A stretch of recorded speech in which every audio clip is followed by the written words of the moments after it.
The cries of bloodthirsty monsters echoed in the dark cave. They screamed. The comrades apologized for the fact that one enemy had fled and was heading straight for the hero. Gran started and turned around. Behind him lay a multitude of fallen bodies. He quickly opened his inventory and pulled out his weapon. Then he activated his body enhancement and prepared for battle. The enemy rushed at him. Gran looked ahead with restraint, awaiting the blow. Danger was always near in the dungeons, and who would have thought that one could enjoy a delicious meal here? The monster struck with its long tail. The monster opened its mouth and stuck out its tongue. Gran struck, and it flew off. The enemy began to shoot spikes at his body, but Gran reached his weapon and dealt with the monster flying at him. The beast howled and was no longer able to respond. Gran turned to the side and saw that the sword had ripped open the belly of one of the monsters. He pulled out the intestine and was surprised. He unwrapped it to take it with him. A moment later, the enemy fell, showing no signs of life. The hero activated his magic and looked around. They were all in the dungeon's most monster-infested area. Behind him, his comrades were still fighting. He exhaled and continued collecting trophies. Gran was hired by a company of monster-hunting adventurers. To make up for the shortage, he worked as a laborer and porter. The brave knight noted that they had almost cleared the area, and all that remained was to collect the loot. The hero sheathed his weapon and announced that he was on his way. This space, as explained, was created from concentrated mana. All creatures that died in the dungeon eventually disintegrated into magical energy and disappeared. The boy stood amidst a multitude of fallen enemies. Gran's main task was to extract and collect valuable materials from the slain monsters before they disappeared completely. His partner noted that in an A-rank team, even a porter isn't just an ordinary person. The knight added that Gran was a fully fledged combat unit. For him, the porter's job was merely a side chore. Porters were usually low-ranking adventurers with minimal combat skills, hired separately from the fighters for a small fee. In Gran's case, he participated in the group as a fighter, also serving as a porter. At least, that's how it was supposed to be. The boy smiled as he gathered the necessary materials. The rest of the party members were too strong, so all he could do was collect trophies. Suddenly, a torch lit up on the side, which surprised the hero. His teammate noticed that Gran was barely participating in battles, focusing exclusively on collecting loot. The young man nodded, confirming that this was indeed the case. He continued to load food into his inventory. The chief knight noted that Gran's advantage was that he could now gather materials with virtually no losses. Even in the heat of battle, with numerous enemies and projectiles flying, he remained unfazed. Even if a salamander attacks him, he'll defeat it. He can handle you with confidence and calm, even when hunting high-ranking monsters. Such confidence wouldn't be possible with a mere porter with low combat skills. Ultimately, hiring Gran proved more profitable and convenient than hiring a cheap, low-ranking porter. Working together would bring them more income. Suddenly, Gran began preparing food. The witch hurried to the young man, declaring her intense hunger. She asked when the food would be ready. The hero replied that he wouldn't have to wait long. The girl cried out, demanding meat. She asked him to cook something from the meat of that very salamander. However, the boy objected, explaining that the meat hadn't yet been skinned or properly prepared. Since he'd already prepared other meat, everyone would have to make do with that. An elf approached them. She expressed a desire for meat, although the fish was good. She'd been yearning for something sweet and was delighted to learn that dessert would also be served. The young man asked everyone to set the table and bring dishes. To everyone's surprise, he began pulling out a table and numerous chairs from his inventory. The girls exclaimed in amazement as Gran's mysterious magic bag, from which they could retrieve anything, actually worked. In fact, it wasn't a magic bag, but merely a storage skill. This skill was rare, so it was called the magic bag. To avoid suspicion, he always carried this bag on his belt and pretended to use some kind of magical artifact that held much more than it appeared to. If this information were to become known to certain circles, it could cause problems, so he kept it a secret. Therefore, except for a few trusted confidants, he never revealed the true nature of his skill to anyone. The boy continued cooking, noting it was time to set the table. He turned off the stove. The result was fried onions and minced wyvern and griffin meat. The hero then added salt, pepper, and nutmeg, followed by a splash of milk. Next, he added the egg and breadcrumbs. Everything was mixed until smooth. While this process was going on, the others were setting the table, anticipating the meal. Adventurers' rations usually consisted of simple canned goods or dry rations, most of which were tasteless pretzels. The hero began forming cutlets from the minced meat.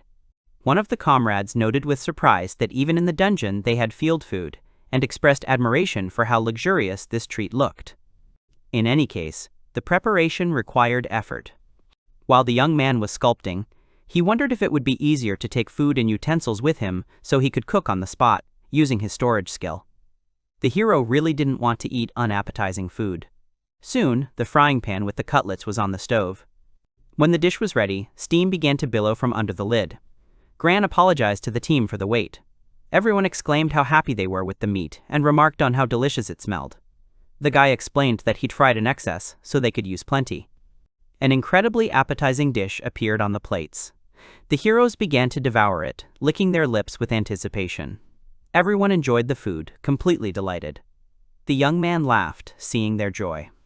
Gran's teammates vied with each other to ask for more, holding out their empty plates. A friend said it was a true masterpiece, surpassing even restaurant dishes. The team leader confirmed that when Gran is in the group, delicious food is always a pleasant bonus. Everyone was happy. The boy clarified that he shouldn't think he could be bribed with food. He was grateful for the treat, but he ate a lot because he was growing. Such trifles wouldn't tempt him. Suddenly, Gran approached him and informed him that dessert was ready too, and that he shouldn't be shy. Everyone present eagerly began to sample the treat.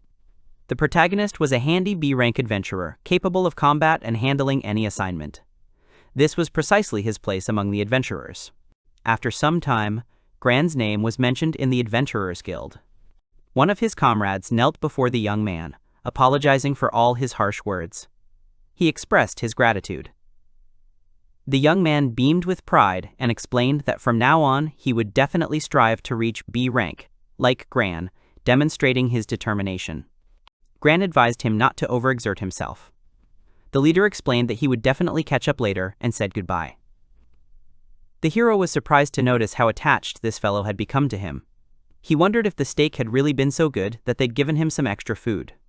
The knight offered the young man formal membership in their party for protection and reputation. The young man politely declined, much to the knight's chagrin. He wanted to lock himself in the dungeon with him for a couple of months to conduct research. Gran explained that he dreamed of a proper bed and the ability to take a bath. The knight asked him not to refuse next time. The protagonist was glad about this. He was always willing to offer his assistance. In principle, Gran had no objections to joining the party. He found it easy to work in a team. He liked the idea of living his life, fulfilling his role under a leader's guidance, and earning well-deserved rewards alongside his comrades. Gran declined to join, maintaining his independence because he doubted his chances of advancing as a B-ranker and was considering a change. The young man decided to take a walk down the street to clear his head. Suddenly, a sign caught his attention. He saw that they were hiring. Surprised, he turned in the right direction. He reasoned that the best opportunity was the one that needed to be seized immediately. The time for change, it seemed, had truly arrived. Gran abandoned adventures and decided to take up agriculture and quiet orders from the guild. The hero could have devoted himself entirely to his interests. Gran bought a house in the countryside, far from the bustle of the city. Here he could apply his skills without attracting unnecessary attention. After this, the young man decided to reveal his status. Cooking and crafting seemed like the perfect way to live a life of complete freedom. A new phase of his existence was beginning. But before he began cooking, Gran remembered who he had once been. He retained memories from his past life. This world and country were completely different. In his previous incarnation, the young man lived in Japan. He grew up in a very ordinary family and became an equally ordinary adult. His life was devoid of exceptional events. His hobbies included reading books and playing video games. Now, thinking about it, he realized that his former country had been incredibly peaceful. There was no magic or monsters there. With such a peaceful life, there was no need to take up arms or engage in battle. That's why the boy was so drawn to games that allowed him to control his avatar. He was especially drawn to virtual worlds based on fantasy. He enjoyed games that required character development or collecting items. The young man enjoyed methodically increasing his hero's stats and inventory size, enjoying the process of progress itself. The hero couldn't remember the cause of his death in his past life. However, vague images of his work and routine remained with him. About 5 years had passed since his birth in this new world. Then one day, a huge wave of information suddenly surfaced in Gran's head. These were memories of his previous existence. The boy stretched, greeting the morning. Upon waking, he immediately decided to open his status window. He carefully examined all his stats, trying to make sense of them. Gran saw a data panel in front of him and began analyzing his stats. Thus, he realized that he was now able to visualize gifts, skills, strength, and other attributes. Gran saw his personal status, but the word hero stood out most of all. When he first saw this data, his profession turned out to be precisely this title. However, no trial or fateful day ever arrived. He remained an ordinary man, although it shouldn't have been so. After all, his father had defeated the Demon King. When the word hero was reflected in the status, the young man's heart was ready to jump out of his chest. From childhood, those around him noted his keen intellect and excellent memory. Even before his memories returned, he intuitively sensed a certain isolation. Thoughts of his own importance and specialness seemed perfectly natural to him. Moreover, having a skill like trying everything but failing caused him a certain uneasiness, especially in light of his past life's knowledge. Nevertheless, the young man decided to try to follow the path of the hero. However, he quickly came to the conclusion that this was not the best idea. He soon abandoned the idea. The protagonist began to master survival skills. He encountered weak monsters and forest animals and harvested them. His childhood was similar to that of other village children. Children here often helped adults, going beyond the village boundaries. He gathered wild fruits and herbs. However, as soon as the boy picked up a weapon, new skills immediately emerged. Hunting became much easier and faster for him than for his peers. He could even activate archery. Once his skill level reached a certain point, his development slowed sharply. Eventually, he barely stood out among the other children. The key moment was the realization of his inability to use magic. Gran trembled at this.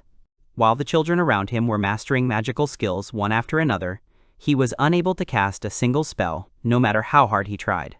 Looking at his parameters, it became obvious that his magical power significantly exceeded all his other characteristics. Despite this, Gran was unable to use magic. Watching his peers master magic at a basic level, the young man felt envious and inferior. By the age of 10, his skills remained only slightly above average, lagging behind those who truly excelled among his peers. Under the weight of this heavy, indescribable feeling of defeat, the idea of a heroic path finally faded. Besides, relative peace reigned in this world. He often looked into the distance. Monsters certainly existed, but they were seen as a natural part of the natural cycle. There were no reports of any manifestations of universal evil, such as the Demon King. There were only rumors of a demi-human kingdom called the Demons, whose ruler was sometimes referred to as the Demon King. However, no one mentioned conquests or wars. On the contrary, the countries conducted the most ordinary trade. The young man increasingly pondered what it meant to be a hero, but he stopped when he became an adventurer. He learned that the title was awarded to those who wielded weapons and magic, not for saving the world or possessing special powers. At 12, the young man earned the right to join the guild and decided to start his own life. He had his own reasons for becoming an adventurer as early as possible. Although the image of himself had completely disappeared, he developed a new passion, the explorer gift. This gift was aimed at research, searching, and processing information. Its capabilities encompassed everything tangible and intangible. With this gift, one could search, study, and gather objects and information. It was a cheating ability. The storage skill allowed one to transport any object into a special virtual space. More precisely, one could place anything without a will of its own, even plants and microorganisms there. This was an extremely useful skill. Initially, the storage capacity was limited, but as the skill level increased, the storage capacity expanded, and the rate of time within this space could be adjusted. It's worth noting that monsters cannot be stored there. Having mastered the capabilities of this skill, Gran hunted monsters almost tirelessly, while simultaneously training and collecting various materials. The hero made extensive use of the inventory and list. Anything placed in the vault could be listed using the search skill.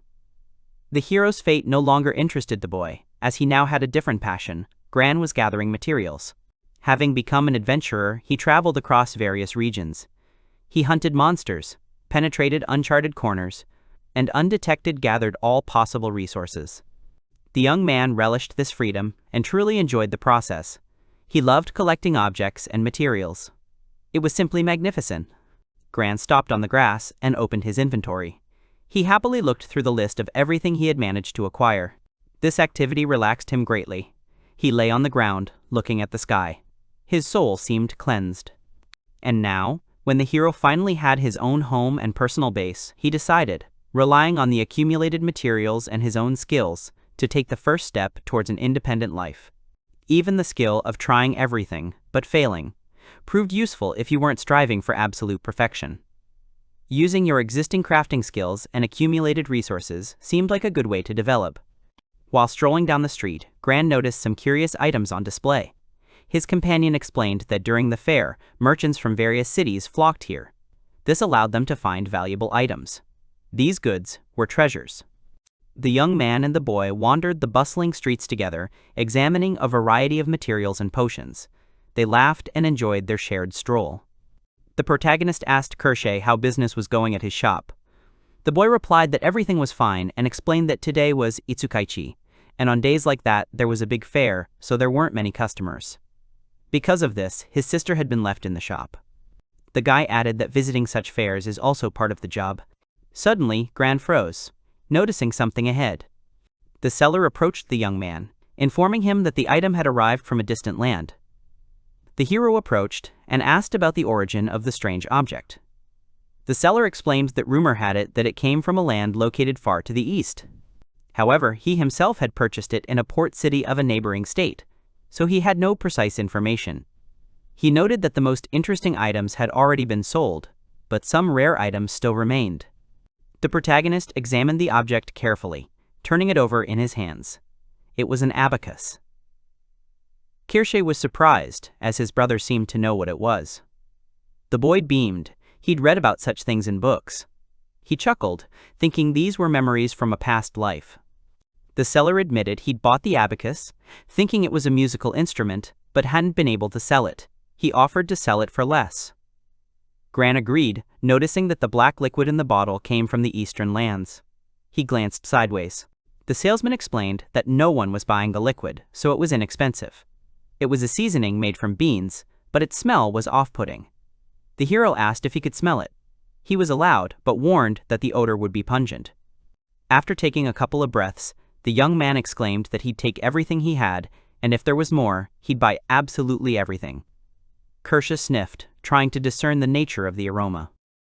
The salesman, laughing, announced that he had nothing left. Gran then asked if he could obtain this black liquid by traveling east.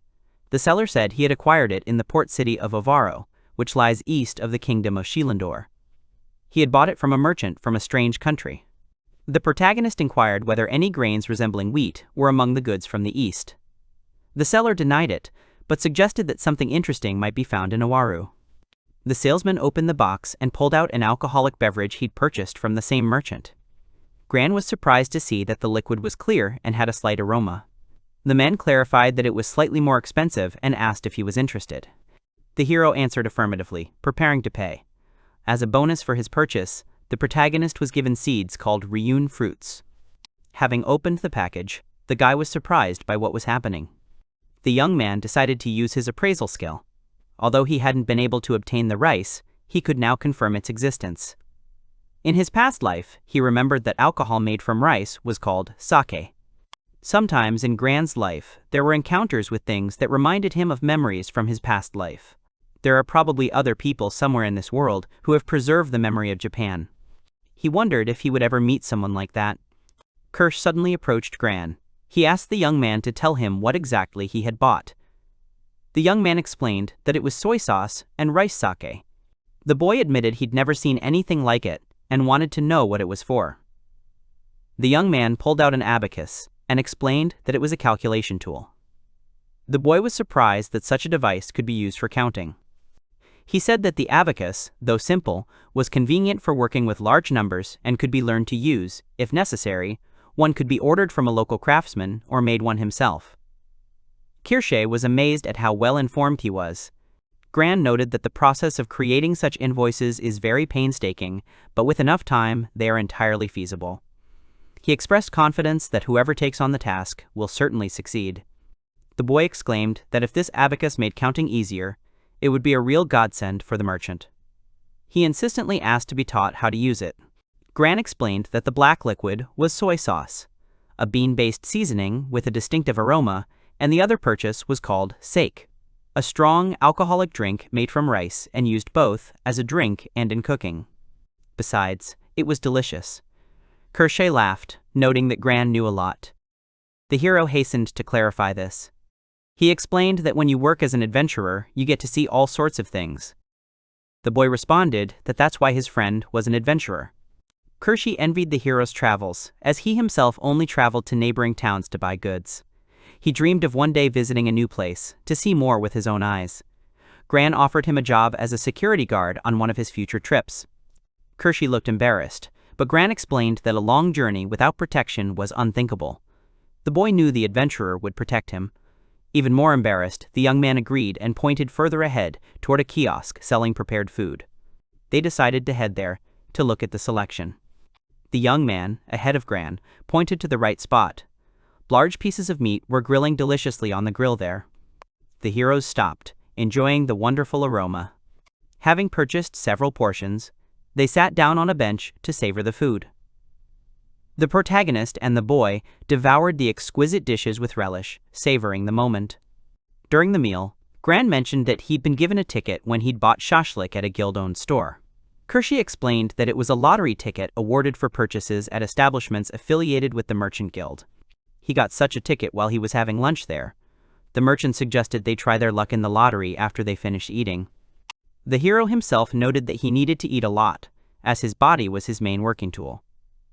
The boy envied this opportunity to try such a wide variety of foods.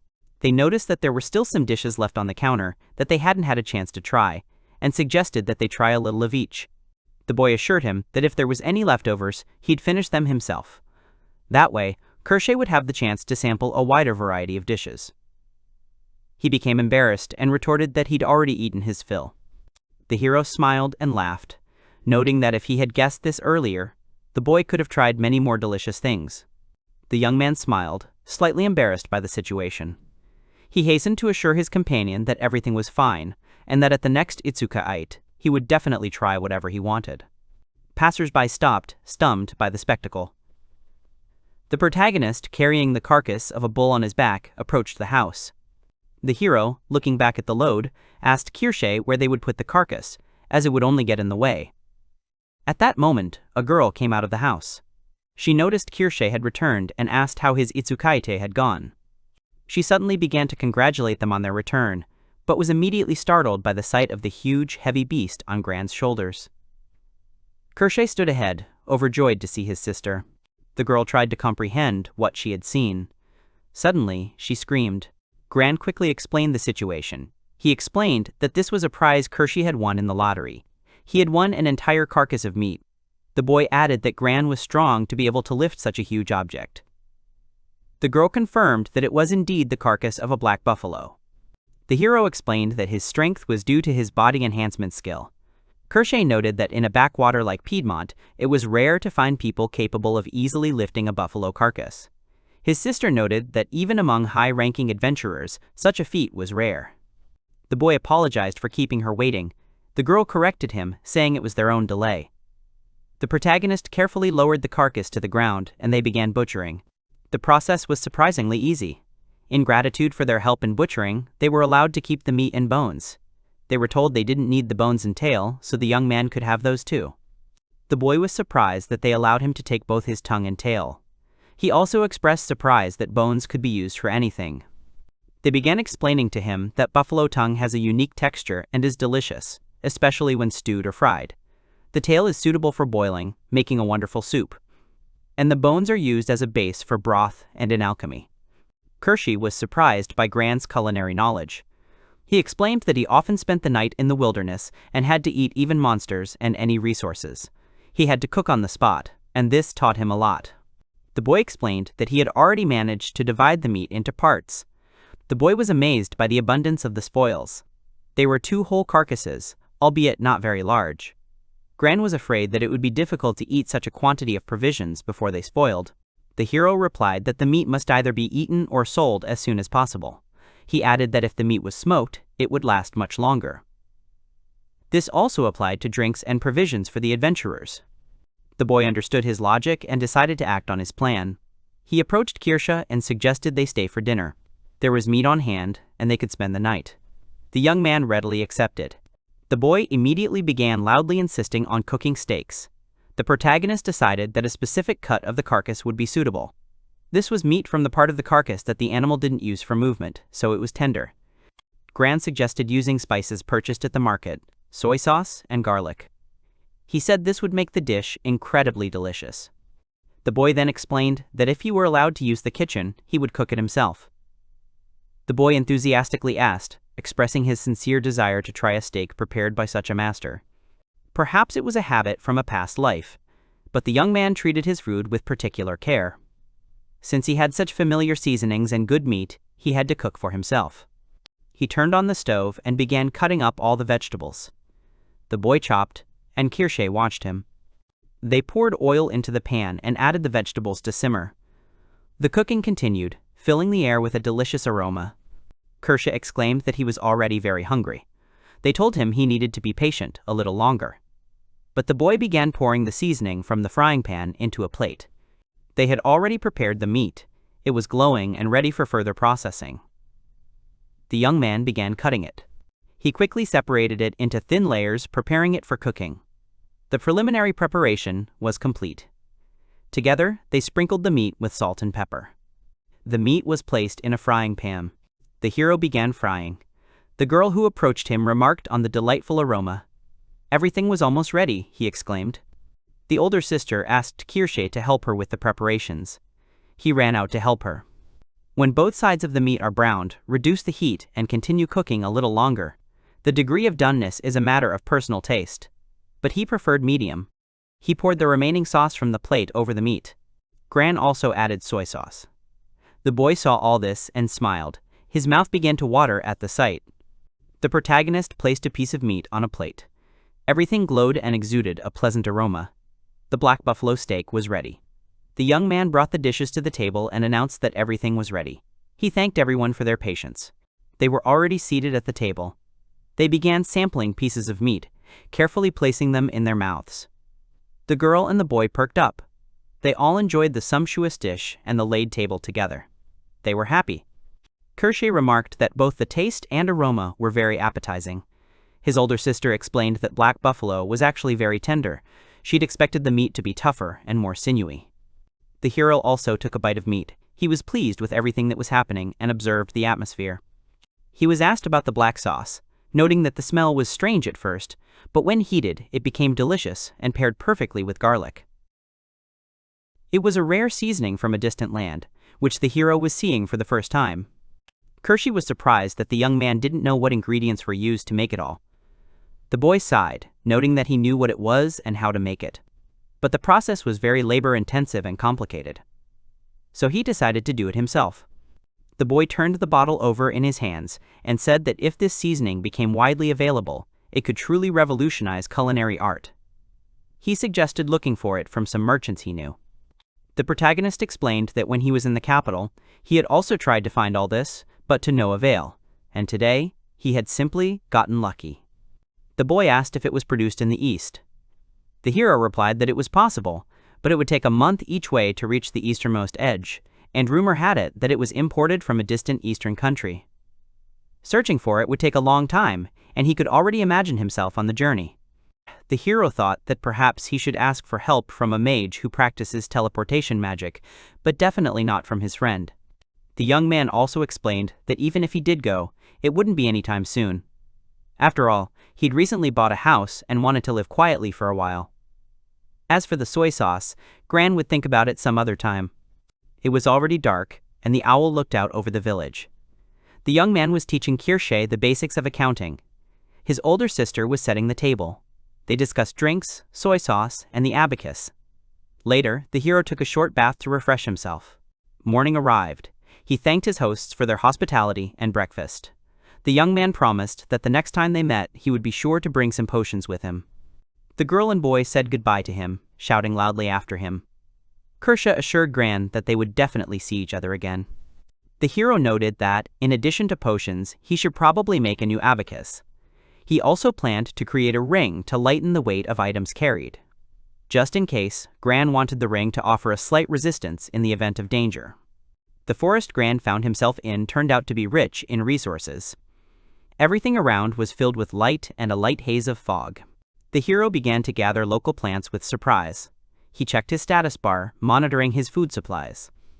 The young man carefully placed everything he had collected into his bag, noting that this greenery would be enough to replenish the store's supplies. However, he sensed that he could gather something more. Then he pulled out a small dagger. He reflected that if he hadn't met Kirsha, he might have remained a recluse in this forest. His meeting with Kirsha occurred shortly after he arrived in these parts. Gran sat on a stump, enjoying a delicious lunch. All this took place not far from the city of Visconti-Sortel, Piedmont. It was a provincial town, quite remote from the capital. However, since it lay on the road leading to the border, there was always a flow of people and goods here. Magical creatures could also be encountered in the surrounding forests. The town itself had a small adventurers' guild. Due to its location as a transit point on the way to the outskirts of the country, the city was an important logistical hub for the merchant guild. Inns and other necessary establishments were also located here. The hero walked into a local establishment and asked for the dish of the day. He was served a plate with thick steam rising from it. The dish of the day was wild boar stew. It sparkled, exuding an incredibly appetizing aroma. Gran scooped up some food and brought it to his mouth. He remarked that the food was excellent. The fat became sweet and melted in the mouth, and the boar meat, usually tough, crumbled. The young man had entered this establishment by chance, but he was right. He began collecting the remnants of the fragrant liquid from the bottom, popping it into his mouth with relish. Gran thanked him for the treat, leaving a few coins. The hero then headed to the Adventurers Guild office in Piedmont. Gran, having ascended the stairs, approached the notice board. He began to study the available tasks. The girl sitting there looked up in surprise. Gran approached her and announced that he wanted to change his registered office to this branch. He asked if it was possible. The girl jumped in surprise and asked the hero again. Gran handed her his ID, and the employee gasped when she saw he already had a B rank. Gran explained that he'd recently moved and decided to register. The employee beamed, noting that their department rarely had high-ranking adventurers. The guy countered that, while he was a B rank, he wasn't that strong, so don't count on him. He'd just moved in, and his apartment was outside the city, so he wasn't planning on taking on many missions anytime soon. The girl immediately looked sad. She expressed hope that he would take on assignments at least occasionally. He assured her that he wouldn't ask unnecessary questions when he felt like working. He promised that once he got settled in, he would definitely help with the work. He was about to leave, but the girl called out to him, begging him to reconsider. Gran returned to the notice desk and continued reading. There was nothing complicated there, and he decided that he would definitely take them the next time he visited. Then he headed to the Merchants Guild. It was bustling with activity. There were many vendors. The hero entered. Here, too, he needed to change his registration. He handed over his ticket and counted out a few coins. While adventurers' rank was determined by their abilities and achievements, merchants' rank depended on the annual membership fee paid to the guild to renew their registration. Gran was currently limited to street trading at the local market. Since his activities were limited to street vending, his registration fees were minimal. This was the lowest rank, E rank. To trade at the Itsukaichi Bazaar, you had to submit an application at the reception desk. Gran politely approached the girl, who told him to fill out a form. He still had to purchase the necessary goods. The protagonist walked along the outskirts of the mountains. He reflected on how he had already acquired everything he needed to sustain life. There was even room in his bag for the vegetable seeds he had also managed to acquire. The boy began humming softly, eagerly awaiting the moment when he could plant them in the beds. Suddenly, a glow, accompanied by a loud sound, was heard behind him. The young man turned around, alarmed, and stared ahead tensely. Turning around, the hero heard a sharp sound behind him. He thought he heard two large monsters collide. He noted that it happened near the road and decided to check, drawing his weapon from his belt. A beast's roar echoed from the forest. The creature toppled trees and screamed loudly. The two predators clashed, jaws open and fangs bared. It was a mighty boar and a stone python. They growled, looking intently at each other. Gran thought both animals were valuable as trophies and food. He decided to play the third man and take the spoils. He mentioned the taste of the boar he'd recently eaten. The young man activated his body enhancement, activating his magic. With one swing of his weapon, he released the energy. The hero jumped above the fighting opponents and struck back.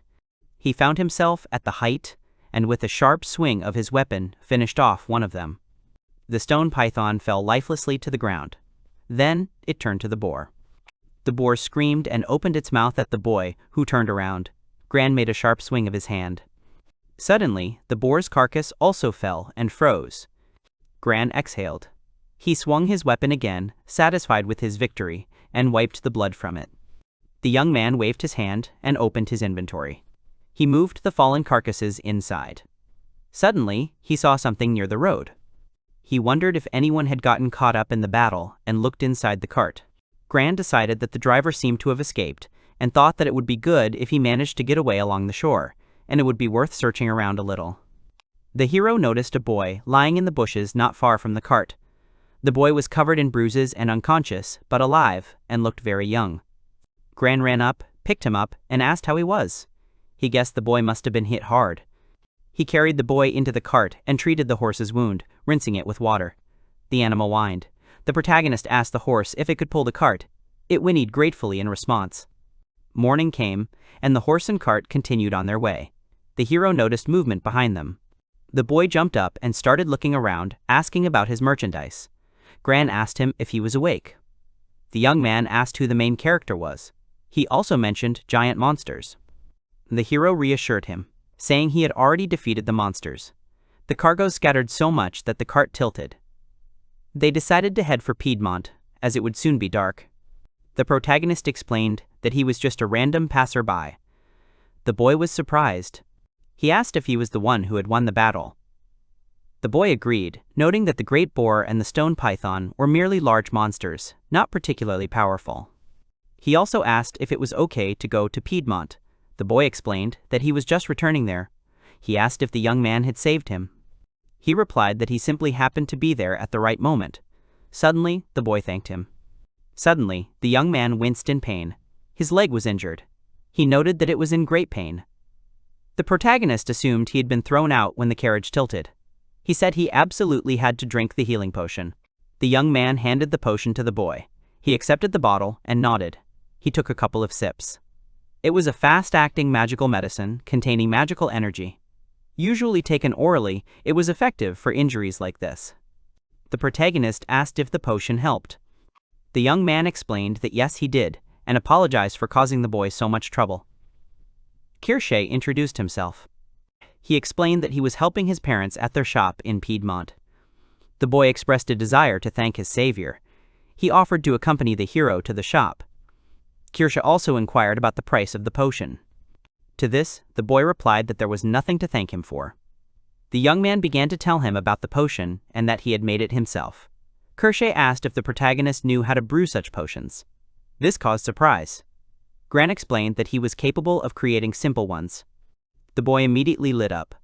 His eyes lit up at the fact that this potion had been made by the hero himself. He began loudly asking what herbs grew near the boy's house. Kirsche reached out and grabbed him. He asked the hero to go with him to the store.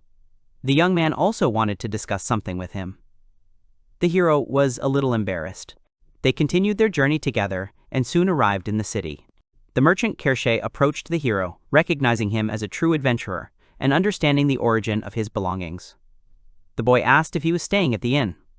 Gran replied that his home was in the nearby forest. Kirsche noted that the forest was inhabited by numerous animals and wild monsters.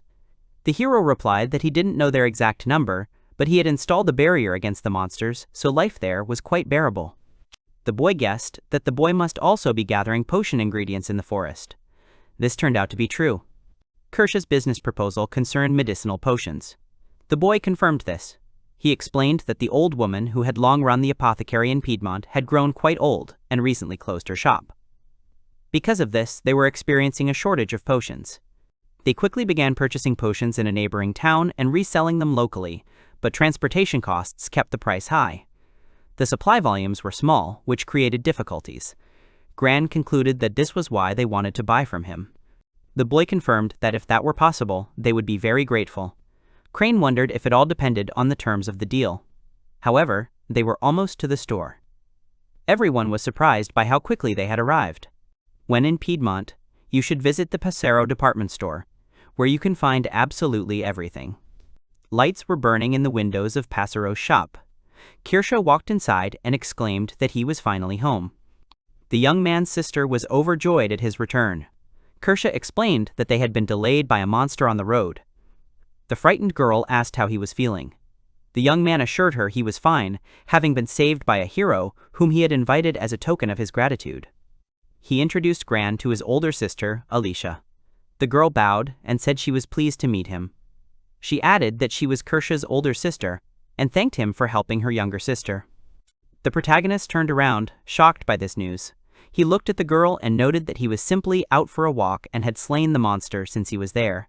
What surprised him most was that it was his younger sister, as she looked so much like the boy. The girl beamed with joy. She adjusted her hat and remarked that it wasn't safe for her to be alone, so when she went out shopping, she dressed like a man. She asked Gran to wait inside, promising to unload the goods quickly. Alicia asked to be escorted to the reception area, noting that they were closing soon. Gran offered to help with unloading, but not just to impress her. Soon, the heroes were drinking warm tea. Alicia apologized for making the boy handle the store's chores. He replied that he was an adventurer and accustomed to hard work. The hero reiterated that he didn't mind being unloaded. Kirshi family warmly thanked Gran for his help, noting that he had been a great help to their younger sister. As a token of their gratitude, they offered him payment, a gift, or any merchandise from the shop. The main character thought. He noted that he had recently moved here and was considering going into trade, so he had already registered with the Merchant Guild. He hadn't yet decided what exactly he wanted to do. Initially, he planned to set up a stall at the bazaar. He asked if they could give him a corner of the store so he could sell his goods on commission. The protagonist explained that he was, of course, willing to pay for the space provided. He also mentioned that the potions they'd discussed might come in very handy. Kirshi exclaimed in surprise upon hearing this. She was truly shocked. The girl suggested discussing the potions directly and believed that selling them wholesale would be the best option. Gran agreed, since if they bought the potions from him, he could sell the other goods on consignment in a corner of the store. Kirshi was surprised that the adventurer was happy with the offer. Gran explained that he hadn't planned on engaging in serious trade. He'd planned to set up a tent at the market and then figure things out. The girl exclaimed that everything was working out perfectly. Alicia expressed surprise at learning the stranger could brew potions. The hero explained that he could even concoct a high-ranking potion. The girl perked up, amazed by his ability. The guy said that by brewing his own potions, adventurers save a lot of money. He advised checking the vials if they had the identification skill. The girl immediately examined his impeccably clean and sparkling bottles. The girls noted that the quality of the potions was truly outstanding. They emphasized that calling them better than the products of their old pharmacy would be an understatement. Moreover, the quality of these potions surpassed those they purchased in the neighboring town. After this, they approached Gran and politely asked him to enter into a formal supply agreement with them. The guy replied that he wouldn't be able to produce potions in huge quantities, but promised to make as many as he could. Kirshi quickly explained that there weren't any strong monsters in this area, and the settlement was small, so potions wouldn't be needed in large quantities. She added that healing potions were usually consumed more frequently than high-ranking ones. In addition, they needed inexpensive antidotes to remove snake and insect venom. Alicia asked Kirshi to bring the contract. The girl immediately ran ahead. Suddenly, Alicia turned to the adventurer and assumed a serious expression. She decided to immediately clarify all the necessary financial conditions. The girl suddenly smiled, and her seriousness made the stranger break out in a sweat. It was already deep night, and moonlight illuminated the street. Morning came, and the boy noticed that in Piedmont the demand for potions came more from the locals than from adventurers. Most often, potions were purchased to restore stamina, rather than purely healing ones. The main thing was to provide a medium effect at a more affordable price, since there were no dangerous monsters nearby. Even among tourists, ordinary, cheap potions were more prized. So he decided to focus on the price-quality ratio, trying to improve it as much as possible. The hero rolled up his sleeves and began humming a tune. He began gathering herbs to prepare a healing potion, yarrow, eggplant leaves, and cedar vines. He added a sunstone to increase his mana reserves. He then began the brewing process and decided to disassemble all the ingredients. How finely he could do this depended on his skill. Grinding the ingredients isn't difficult, but the more complex the structure or the more mana in the potion, the more difficult it became to disassemble. Next, the adventurer placed the ingredients in a mortar. He charged them with mana and began grinding them continuously until the mixture turned into a smooth paste. He didn't know the spell, but he could transfer mana to objects by touch. He added this herbal paste with sunstone to water. Then he simmered it little by little, stirring constantly to distribute the mana evenly. He simmered the mixture for about an hour, then poured the cooled potion into small vials. He used his appraisal skill. The quality of the potion was affected by the state of the ingredients and how the alchemist manipulated the mana during mixing. If the raw materials were of a sufficiently high level and the mana supply was properly managed, a high-ranking potion could be brewed. All these factors contributed to the skill of mixing. The protagonist confidently repeated the brewing process using the same procedure. Gran again used various additives and obtained good, high-quality potions. He kept cooking and cooking, experimenting with new ingredients and never stopping cooking.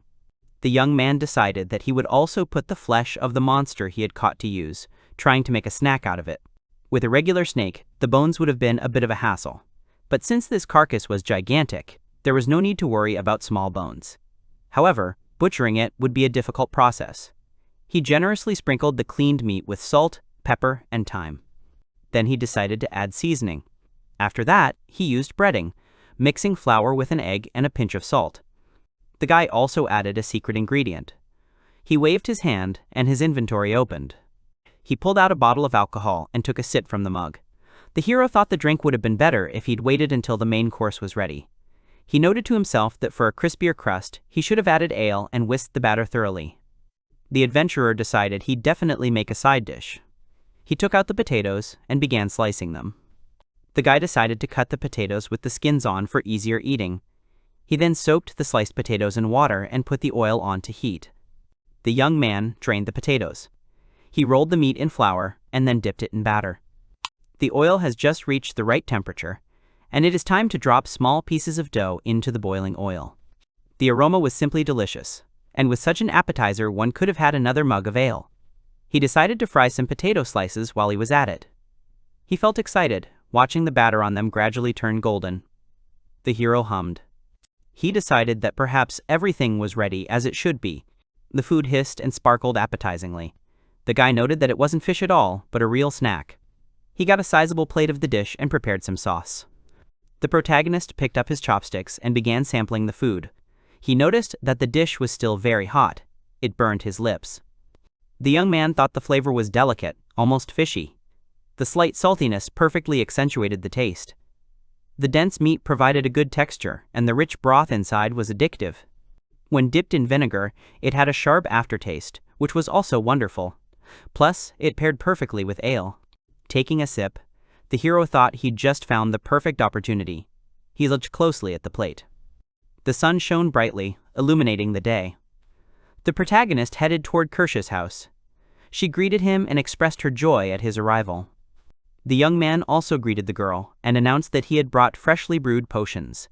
Kirsche was surprised, remembering that they had discussed this only yesterday. They decided to check everything inside and allowed him to go ahead. Inside, he greeted Alicia, who was working in the kitchen. The girl greeted Gran, and he explained he'd brought a potion. Alicia expressed surprise at the quantity. She asked if he had any extras in stock. He explained that he'd simply cooked them up in one batch the day before, and all the ingredients were local, so getting them wasn't difficult. Alicia noted that their superior quality would undoubtedly help them. She estimated the potion would last about a week. The hero said he'd make the same amount in a week. The girl promised to check everything and prepare payment. She asked for a minute and shouted to Kirsche to get the shop ready for opening. Meanwhile, the protagonist took out his dish and placed it on the table. He explained that it was a treat for them and that he had some free time. The dish remained fresh thanks to his preservation skill. Kirsche was surprised that Gran had prepared the dish himself. He asked them all to try it. The girl took a bite and smiled, clearly enjoying the taste. Alicia informed Gran that payment was ready. She was also offered a taste of the freshly prepared dish. She was surprised by the offer. After taking a bite, she remarked that everything was delicious. Kirsche exclaimed that Gran was also an incredibly good cook. She guessed it was fish meat. However, the young man interrupted her, informing her that it was rock python meat. The girls froze upon hearing this news and examined the food closely. They admitted they hadn't thought a snake could be so tasty and had mistaken it for a fish. The hero explained that he'd made it from the leftovers, and it turned out much tastier than he'd expected, so Gran decided to treat them, if they didn't mind. He also needed a larger cauldron and some small potion vials. He asked if the store had them in stock. Kirsche confirmed that they did, and they sell various types, offering a discount. She asked if this was possible. Alicia confirmed that it was, and they would be happy to continue collaborating. All the heroes began to discuss the upcoming affairs and prepared for trading. The house where the main character lived was located right at the entrance to a vast forest. Locals and adventurers rarely ventured into the thicket, so there was no information about what lay hidden there. No powerful monsters inhabited the area, making it an unattractive source of income for adventurers. But there was an abundance of plant material there. The hero walked along the path, gathering the necessary resources. Soon he came to a vast clearing and saw a unicorn. The sight greatly surprised him. Gran noticed that while it appeared to be a beautiful horse, it was actually ferocious. The unicorn furiously beat its hooves in the water. It was attracted to virgin humanoids. It courted them, but was hostile to others, attempting to gore them with its long horn. This beast was considered a rather powerful creature. Suddenly, the unicorn began to attack the boy, pointing its horn at him. The protagonist used one of his skills and jumped several levels up. It turned out that with the right approach, a creature like a unicorn could be defeated without much effort. With one precise swing of his sword, Gran cut off the animal's horn. He drooped and immediately weakened. The guy breathed a sigh of relief. When a unicorn lost its horn, it turned into nothing more than a white horse until a new one grew. The hero believed that only weak monsters inhabited the forest, but here, it turns out, you can even encounter unicorns. The young man decided to apply his appraisal skill to the trophy. The unicorn horn proved to be a valuable ingredient for high-level potions, ailment cures, and universal elixirs. Gran stretched, noticing the beautiful scenery, and decided to make a rest stop. The main character had previously shown his friends an abacus and taught them how to use it. It was midday. The boy sat down on the ground and poured himself some milk. He began humming a tune and taking supplies out of his bag. Suddenly, as soon as he started eating, he noticed a goat behind him. This surprised him. The beast was very close to Gran. The young man was frightened. He exhaled, his whole body shaking with terror. He didn't notice how they had snuck up on him. The hero handed the creature a hamburger, and it deftly snatched it from his hands. The goat swallowed it whole, and began chewing quickly. The protagonist noted that it was, most likely, deer meat. Gran decided to try the food himself. The beast looked very ferocious and didn't understand what was happening. The guy exhaled. He explained that he had no more food left. Suddenly, the goat rose and decisively moved away from him. The creature leaned forward. The young man was perplexed. Suddenly, the beast's horns began to fall off. Gran froze and exclaimed that his horns had fallen off, and he didn't know if this was normal. He decided to watch. The hero stepped next to the fallen horn. Suddenly, the beast began looking around, as if searching for something. Before it could look around, new horns appeared in the place of the fallen ones, and the creature opened its muzzle. The young man, mistaking the goat for the master of the forest, was amazed by its horns. They were excellent material for potions and amulets. He thanked the beast and rejoiced that his walk had yielded a series of first-class finds. It turned out to be a chamois. After some time, the young man picked up a hoe and began to cultivate the garden. In between brewing potions and delivering them to Kirsch's shop, Gran also tended his plot. He obtained the necessary grains and planted them in the ground. The protagonist felt tired and wiped the sweat from his forehead. Gran peered into the storage room and noted the severe disorder inside. He used magic to repair the warehouse. There was a ton of work to do, but the boy wasn't idle. He was constantly chopping wood or cleaning something. His measured lifestyle brought him joy in every activity, and it was certainly a perfect fit. The warehouse sparkled with cleanliness. He built a smokehouse to make long-lasting products. The butchered carcass, from which he planned to make prosciutto, was also stored there. The protagonist cut the meat into manageable pieces. Then he rubbed them with salt, pepper, a little sugar, and finely chopped herbs. He needed to squeeze out all the blood so that it remained in the fibers. The meat was supposed to be cured in this state for anywhere from a day to 2 weeks. However, he decided to use his storage facility, which would speed up the process. He considered everything that was happening. He removed the salted meat and washed the salt off the surface. The product was then placed in a barrel of water. Once the soaking was complete, the meat pieces were removed from the barrel, dried, and his special skill was applied. Once the excess moisture had evaporated from the surface, he hung the pieces in the smokehouse and smoked them for a couple of hours. While the dish was smoking, the guy decided to cook dinner. He took out all the necessary ingredients and laid them out on the table. Gran cut the black buffalo tongue into cubes about 2 centimeters in size. The meat was marinated in pureed onions. The marinating was stopped after about 15 minutes. After a quarter of an hour, the meat was dropped into boiling water and quickly boiled. After cooking, everything was sprinkled with salt and pepper, allowing it to soak in. Meanwhile, heat the fat in a deep saucepan with garlic oil.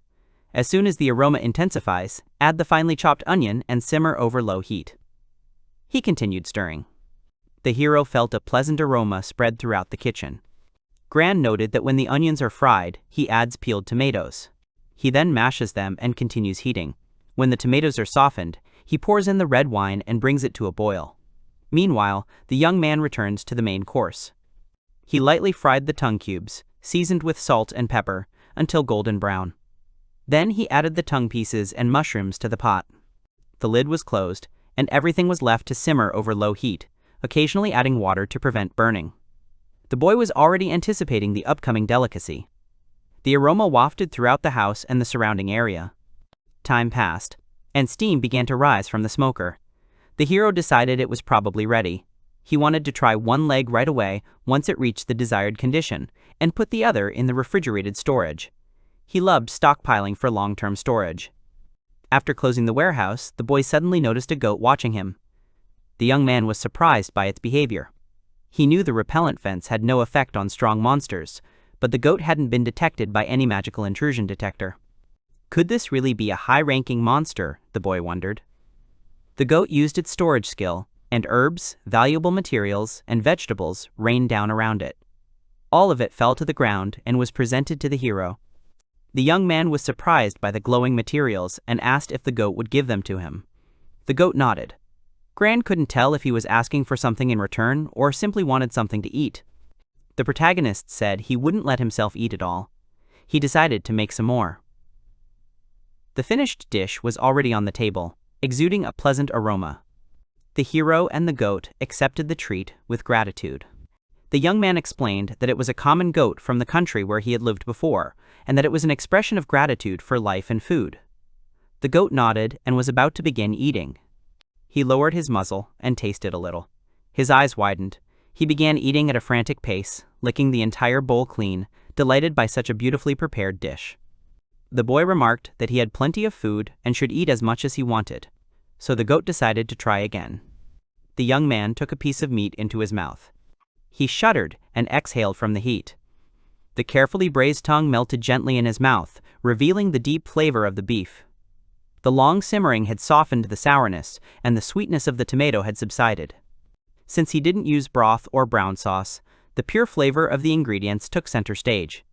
The hero exclaimed that everything was delicious. The goat continued eating and asked for more. The young man smiled. Even though his companion was a monster, they got along quite well together at the table. The pot was almost half empty. The boy asked the goat if he wanted some wine after the meal.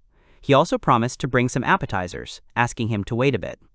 For the first time, everything looked good. He pulled out the meat. The main question remained, what was inside? A new dish appeared on the table. The young man handed it to the goat. The goat froze, not understanding what was happening. He poked his nose into the plate. Suddenly, the hero understood the monster's desire. They clinked glasses and began to eat. The young man inquired about the taste and took a piece for himself. Gran took a small bite and his eyes widened. He exclaimed that it was dry cured meat and he really liked it. They began drinking wine and eating the delicious meat together. They skewered it with a fork and continued eating. The goat also tossed the meat and bobbed its horns. The heroes were happy to spend time together, rejoicing and eating. Morning arrived. A pleasant aroma emanated from the house. The protagonist was frying eggs on the stove. He stretched and nodded. Suddenly, the young man poured himself a cup of coffee. Immediately, he heard the doorbell ring. He assumed it was a guest. He wondered who had arrived. Gran asked if it was a chamois. He remembered the events of the previous day. Suddenly, an unfamiliar silhouette appeared beneath his windows. The young man froze and became frightened. The boy asked if he could come in. The protagonist trembled with fear upon seeing the stranger on the threshold. The stranger chided him, saying it must be cruel to disappear suddenly without saying where you were going. Gran greeted Abel and asked what he wanted. He explained that he had come to eat. The young man objected that this was not a diner. Abel exclaimed that this was precisely what he had come for and began activating his magic. A bag appeared from his hands. She fell to the ground. The young man fell onto it and asked what it was. Abel explained that it was what he'd been looking for. The bag was filled with rice. The boy wondered where his friend had gotten it. He explained that he hadn't had breakfast yet. Gran held a large amount of rice in his hands and was trembling. He announced that if his comrade had mentioned breakfast, it was ready. He should feel free to come and sit down. Abel said that if that was the case, he would certainly accept the treat without hesitation. The hero decided to feed his comrade. However, it was far more important to find out where Abel got the rice. The adventurers continued their meal, recalling the exquisite dishes prepared by the protagonist. Peace reigned in Gran's house. The young man asked his friend where he had found the rice. Abel explained that he had found it in one of the dungeons. The hero was puzzled, not understanding which dungeon he was referring to. The boy explained that when he opened the treasure chest, he found sacks of provisions inside. Everything inside turned out to be edible. It was the very same white grain Gran was looking for. Most of the finds in that chest consisted of ingredients. All the resources were somehow related to food, and even demons, he said, were edible.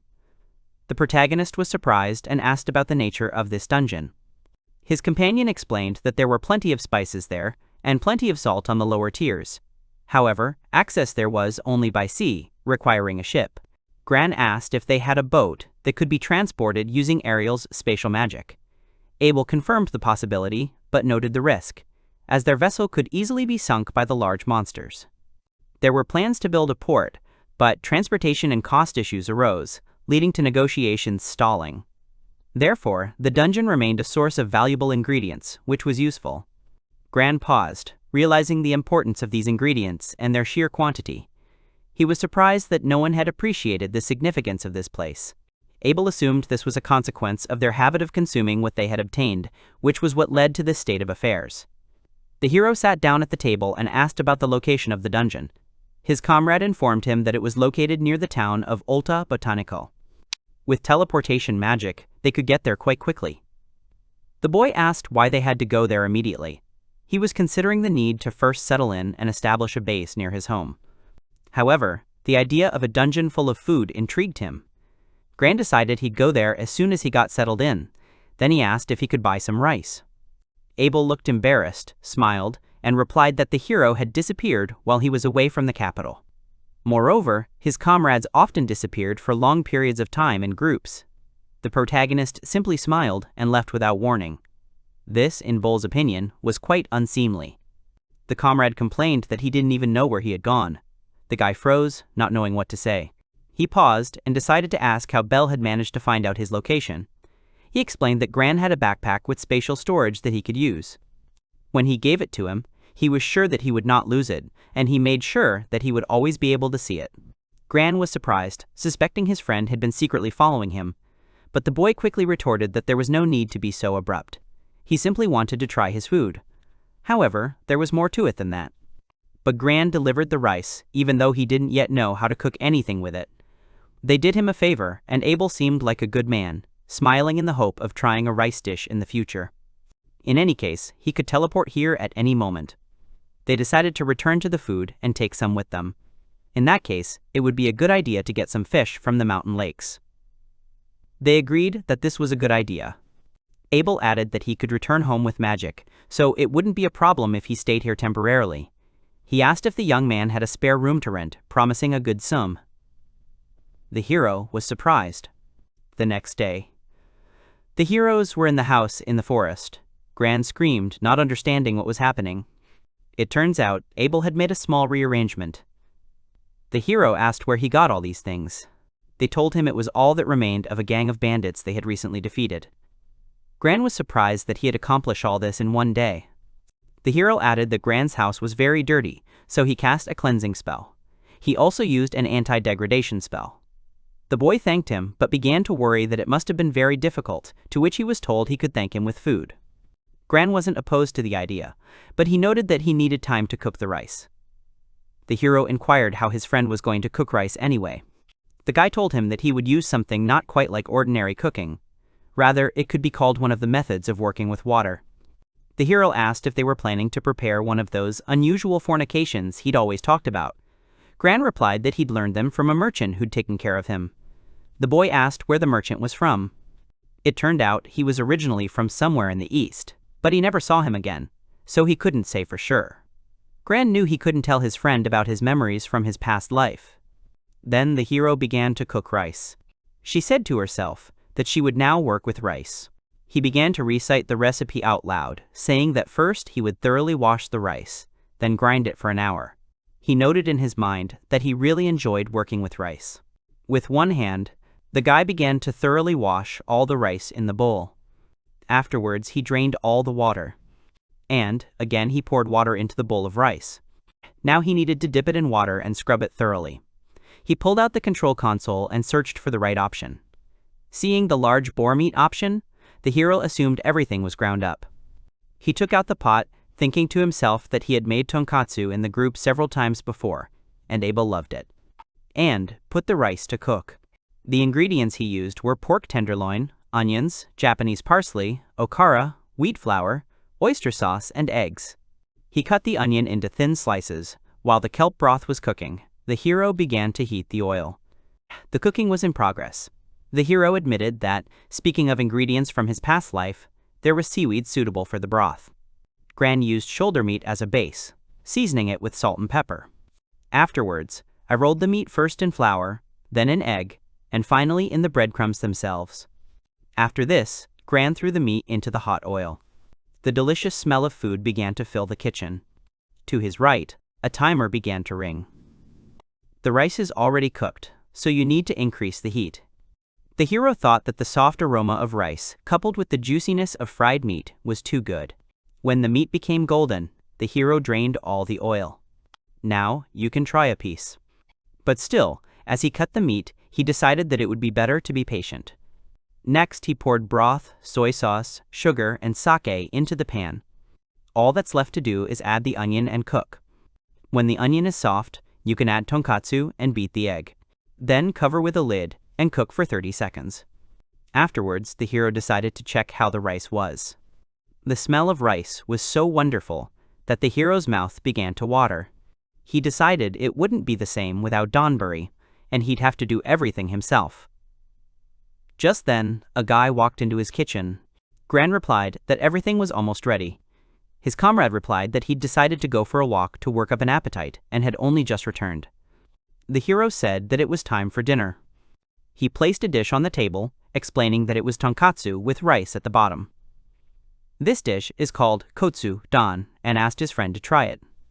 Abel replied that he wouldn't even ask. Gran added that the katsudon with egg and rice looked promising. He found it easier to eat holding the bowl in his hands.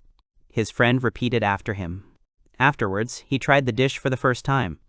Abel savored the meat and howled with pleasure, saying it was delicious. Gran interrupted him, saying that talking was forbidden while eating. It was the first time he had eaten something like this, and the taste was particularly unusual for him, but very tasty. Abel added that the soy sauce and a little sweetness go well together. Gran looked at the mage in front of him with pride. Afterwards, he also tasted his dish, enjoying its taste. The hero thought to himself that tonkatsu, with its rich flavor and the sweetness of the rice, went well together. The hero noted that fried food is delicious on its own, but when combined with rice, it tastes incredible. Abel noted that the taste of the sauce was a little strange to him. He had never encountered anything like it. Then Gran replied that it was soy sauce from a foreign country. The hero said that he found it by chance in the camp, but apparently knows little about it, except that this sauce is supposedly from an Eastern country. Abel thought about the Eastern country. The hero mentally noted that it would be better to let his comrade simply think about it. Then he added that there was very little of this sauce left. It would be nice to at least buy a little more of it. At that very moment, Abel jumped up from the table and asked where he got the sauce from the country east of Cylinder. Gran replied that it was obvious, since the rice, by the way, came from there too.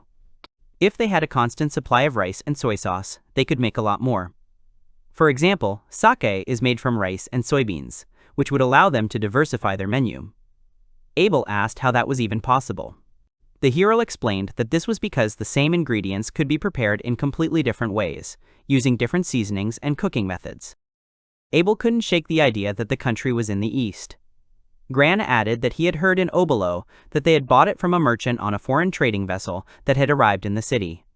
The magician replied that Obalo is the eastern part of Cylinder. In that case, if they are talking about delivering sauce and rice, then teleportation magic can be used halfway. He excitedly asked if they had enough tofu, rice, and miso, as they could make a wide variety of dishes from that. Gran replied that they did, and he could rely on it. Abel confidently stated that he would definitely get there, although it was unlikely to happen anytime soon. Gran replied that he believed in him. Then the magician asked if the hero understood what he would demand for the delivery. But the hero did not lose his composure, and replied that he would prepare the best food for him and for himself too. He thought to himself that this should be enough for now, a friend with incredible magic. The hero declared that butchering carcasses was his element. He began to cut up the meat of one of the animals. Gran exhaled, saying that while Grinlick might be considered small, but butchering him would still take half a day. It turns out, it's only easy in theory. The thing is, that Albert brought him these materials instead of rent and food. In front of him lay the carcasses of the fatal bird, the black buffalo, and, to top it all off, Greenlake. The hero single-handedly sent all the materials to the warehouse, asking if Abel really considered this a walk. She replied that it was far from the nearest town. But Abel was at the foot of the eastern mountain. She was originally hunting black buffalo, but Greenlake appeared there. Gran pointed out that it wasn't a walking route anyway. But the girl claimed she'd been there before, so she could teleport. She left everything else to Gran. The guy said she was too loose, but she was already gone. Although thanks to the materials they will get excellent meat. It took him a long time to cut up the meat. It was already getting dark. The dragon breed literally had nothing superfluous. Blood and entrails could be used for high-quality potions. Horns, and sometimes scales, were perfect for armor and accessories.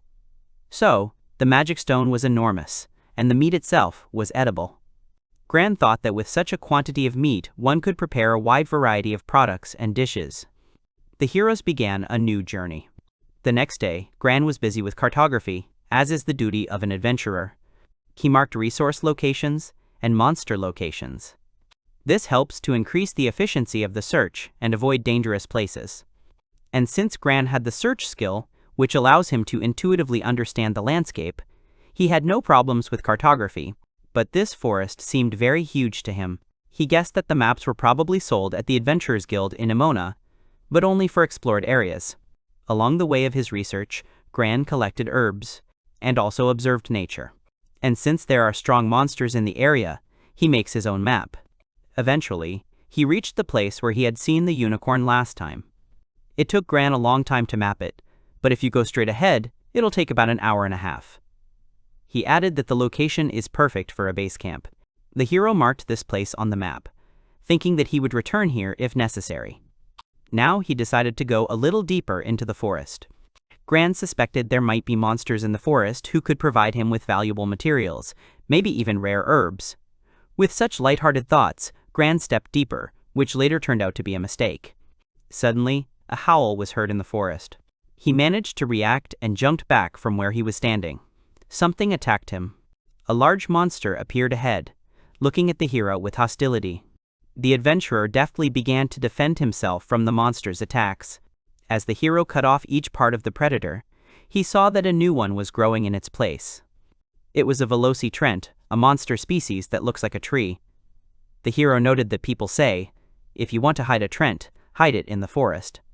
These creatures are excellent at hiding their presence. And often, by the time you realize a monster is nearby, you're already in the middle of a whole horde of trents. And now Gran found himself in exactly this situation. He was surrounded by dense forests, where adventurers rarely ventured. Because he was tempted by the abundantly growing medicinal herbs here, he wandered here. Gran added that overall, Trent Velox is not a particularly strong monster when taken individually, but when an adventurer is overwhelmed by numbers, anyone will be exhausted. In addition, other monsters joined their company. He set himself the goal of killing them all. But it was impossible to do this alone, so the safest thing was to run.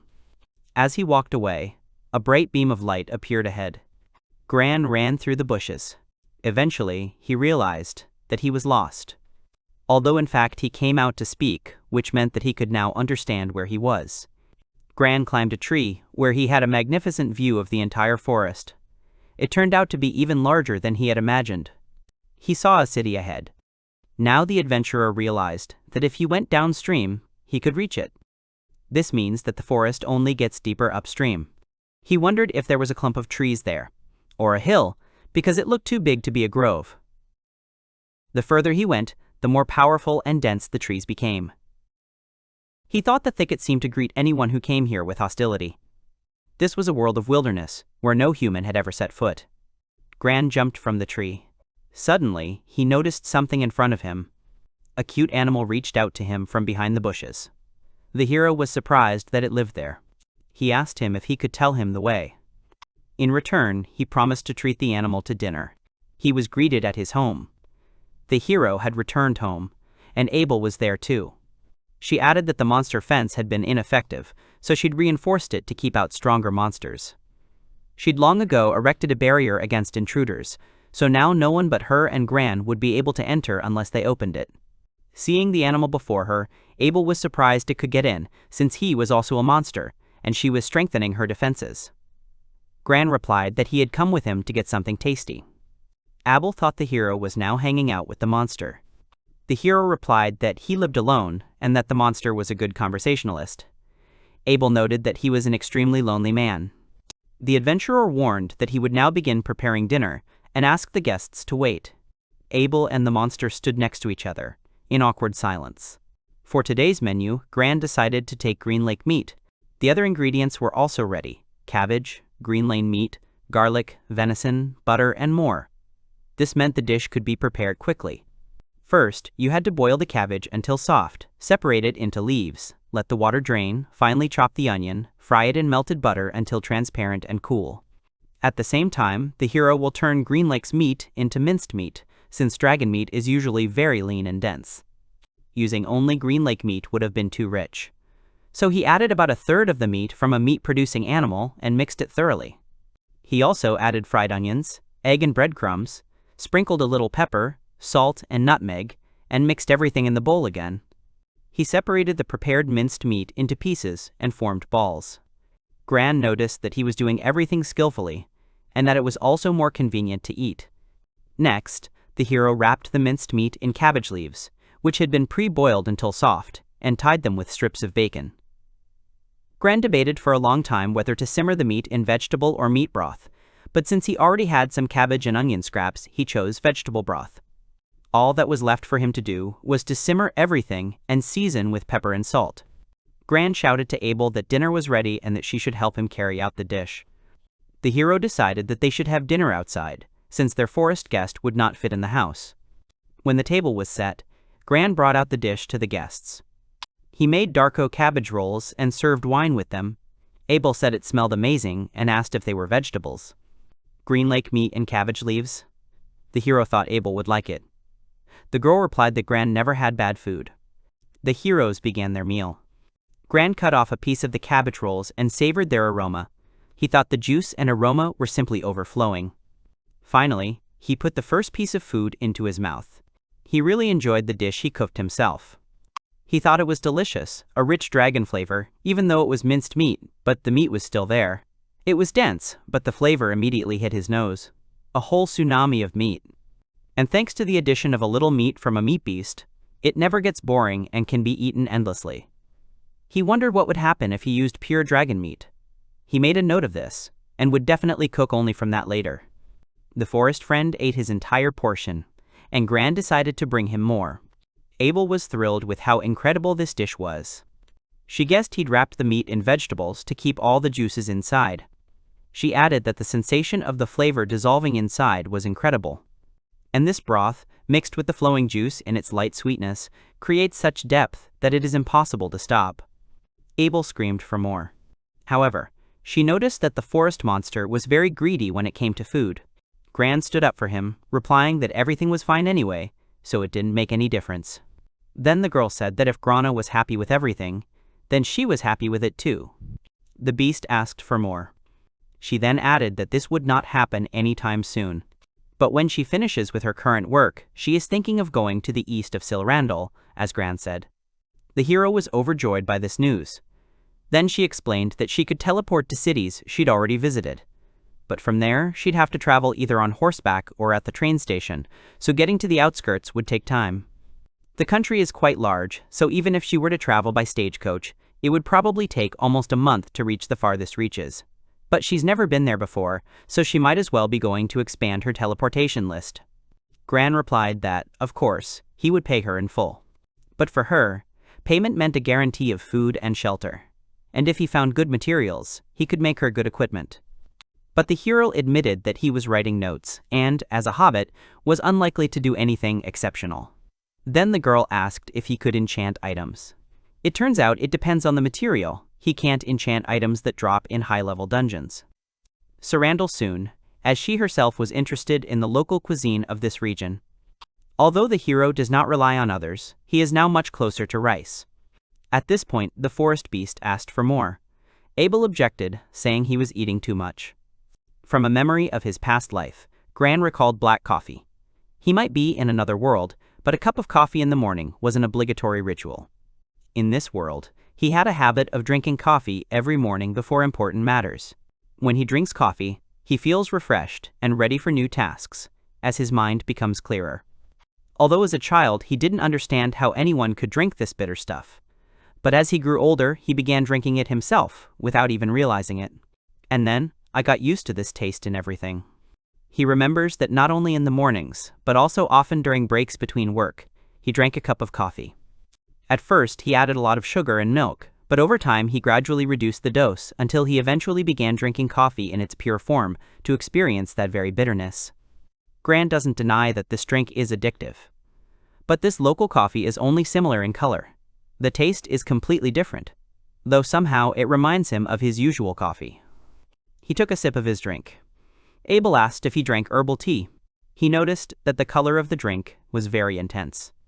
Gran said it was indeed tea. He made it by boiling the roots of the popo sprouts. The hero admitted that when he drinks this tea, his head seems to clear. It has a mild, invigorating effect and restores strength. If he drinks it in the morning, any morning sluggishness disappears. Abel asked if he was using the yellow popo flower that grows everywhere to make the drink. The guy replied that it was a flower that grew anywhere, but it had a tiny amount of magic in it, so it could be used for potions. Abel admitted that this was the first time he had heard of the popo flower being used as a material for potions. Then the adventurer offered him to try the drink, although it was a little bitter. The magician didn't like the drink at all. Moreover, it seemed to him that the drink tasted of earth. He was surprised that the hero drank it calmly. He replied that it was just a matter of habit. He added that it was much easier to drink with milk and sugar. Then he suggested adding Abel and tasting it. Although the magician approved of the improved taste, he still felt the drink's bitterness. The hero agreed that the flower itself was very bitter, and the girl thought perhaps it was this bitterness that made him feel so fresh. The magician asked how he came up with the idea of making tea out of it. And would it be possible to make a potion of strength recovery from this drink? But Granyamu replied that he had once thought about this too, and therefore decided to try brewing a similar drink. Silver as a catalyst. The result was a body-restoring effect. The effect seems to temporarily dull the feeling of fatigue, but after the effect wears off, apathy sets in. And since he used silver, frequent use may cause toxic effects. Abel replied that it was unwise to make something like that from a weed that grows everywhere. He suggested that if the drawbacks were downplayed, it could be sold as a body enhancement potion. Gran thought it was dangerous, so he told him about it for the first time, because no one usually thinks of using the popo flower for potions. Abel would never have thought that such an ordinary plant could have a doping effect. The adventurer added that potion materials can often be found somewhere nearby. Without Gran, both everyday life and food lose their spice. Breakfast was over, and Abel went to fulfill the order received from the capital's Magus Guild. And Gran plans to go about his daily plan of collecting materials for potions. But first, the hero wants to finish the cookies so he can have something to snack on with the coffee made from the roots of the popo flower. He used butter, sugar, egg, and flour as ingredients. First, he beat the softened butter. Then, he added sugar and continued beating the butter until the dough was well combined and turned yellow. Then he adds the yolks and mixes the whole dough again. He sifts the flour as he adds it, and then carefully knead the dough. Once the flour has been fully incorporated, he folds the dough several times and kneads it. Po puts it away in storage to rest. While the dough rests, Gran preheats the oven. Only after 30 minutes does he take the dough out. After rolling out the dough on a board, he divides it evenly into suitable pieces. And then he places the tray with the dough in a preheated oven. The oven was made of bricks with an insulating effect and a fiery magic stone. Gran left the cookies to bake for 15 minutes. When the cookies were baked, they looked a little unassuming. But then the hero remembers that he forgot to add something. He discovered this while collecting popo roots. As usual, he immediately stored them after collecting them. Then he noticed that there was a decent pile of berries he had picked in the forest, so he decided to make jam out of them. Now that he added jam to the cookies, they were ready. Gran made butter cookies with wild berry syrup. The adventurer realized that adding some jam on top made the cookies look much better. He finally decided to try the finished dessert. Gran was pleased with his dish. The sweetness of the cookies paired perfectly with the tartness of the jam. Without it, the flavor wouldn't have been the same. He figured that if he were just making Popo's coffee biscuits, he'd want to make them sweeter, so he decided to make another batch for him. But that would be for another time. Right now, he wanted to get on with his daily plans. Today he planned to hunt monsters and collect herbs a little further from the lake. Right behind his house he had a real treasure trove. And so far, he hasn't encountered any particularly strong monsters. He sent the defeated monster carcasses to storage. The hero thought that he had relaxed a little, because he was walking in a particularly quiet place. As soon as he thought about it, he immediately fell into a hole. Gran thought it was some kind of monster's nest, although no one was visible, and the magic seemed too weak, so it's unlikely to be a dungeon. So far, he hadn't felt any strong presence of monsters. Then Gran decided to go deeper into the cave to look around a bit.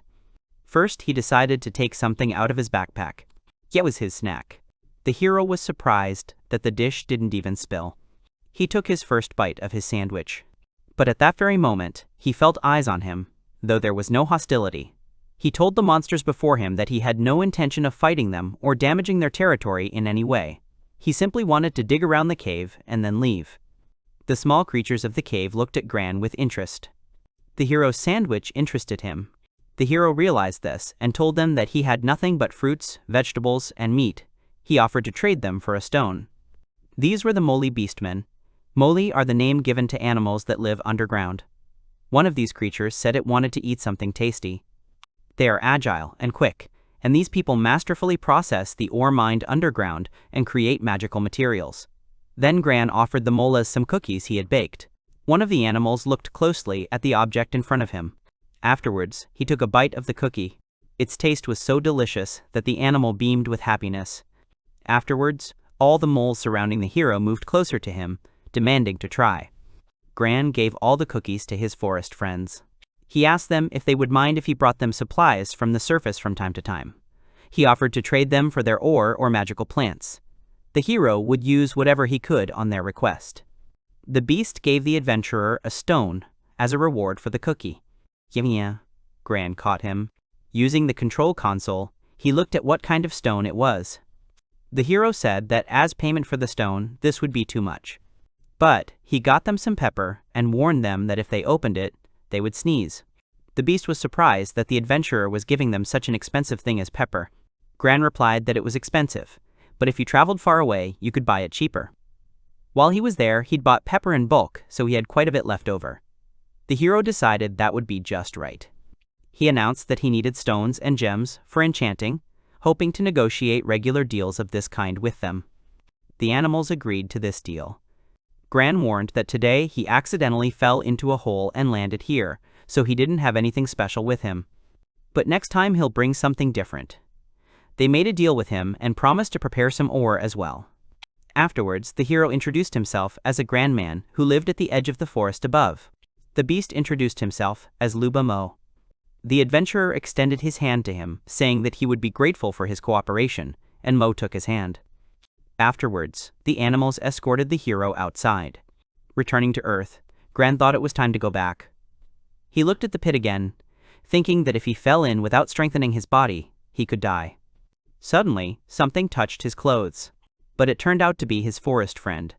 Gran shouted that he had scared him. He noticed to himself that the chamois always appeared without sounds or any presence. The adventurer thought that this was not natural at all. He told the chamois that he wouldn't tell anyone about the Moly settlements or the depths of the forest, so that people wouldn't come here. He would only exchange materials with the Moly from time to time. He added that perhaps only Abel would say, but he shouldn't worry about it. Suddenly, the chamois stamped its hoof. Gran realized that this chamois was the master of the forest. The hero sensed no hostility from it, but he understood that his forest friend didn't want anyone to destroy the forest by entering. The areas where they settled were highly likely to contain ore veins. If humans found these veins and began mining, the poor Poles might be driven from their homes. The beast led the hero somewhere deep into the forest. Gran doesn't want to create a reason for conflict with other races, so he simply trades peacefully and receives materials. For him, dealing with races seemed like a tedious obligation. He wants to live a leisurely life, unencumbered by tedious obligations. Afterwards, Gran told his forest friend that he would go home and cook something and invited him to his place.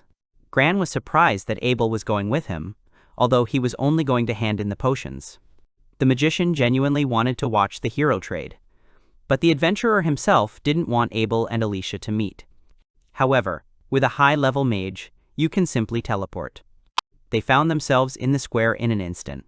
Gran greeted Alicia, announcing what he'd brought this week. The boy and girl greeted him. Alicia thanked him for stopping by last week, but looking behind the hero, the girl saw another person. She asked who it was.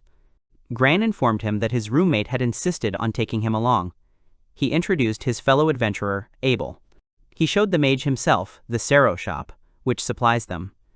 The elder sister, Alicia, and the younger, Kirsha. Abel said he was very pleased to meet them. The girls stared at the chamois. Gran presented his usual healing, refreshing, and poison potions. He also showed them that he had made a new potion of vigor, an ointment to relieve muscle fatigue, and an improved potion of refreshment, which, in addition to restoring strength, also has the effect of suppressing drowsiness. Alicia picked up one of the new products.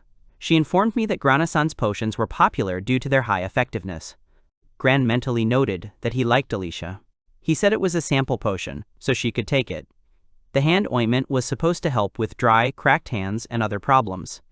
The girl thanked the hero. She noted that the ointment smelled delicious, which is unusual for a medicine. Gran replied that he had added lavender flowers, which gave it a pleasant scent. He made it from essential oil extracted from lavender, so it should have an aromatherapy effect. The hero also showed them distilled water, which was also made from lavender. He thought it might be suitable for skincare. Alicia asked again if water could really help with skincare. The adventurer admitted that girls usually love that kind of thing, so he decided to try making something similar for her. He added that this water has a moisturizing effect, so it's best used after washing.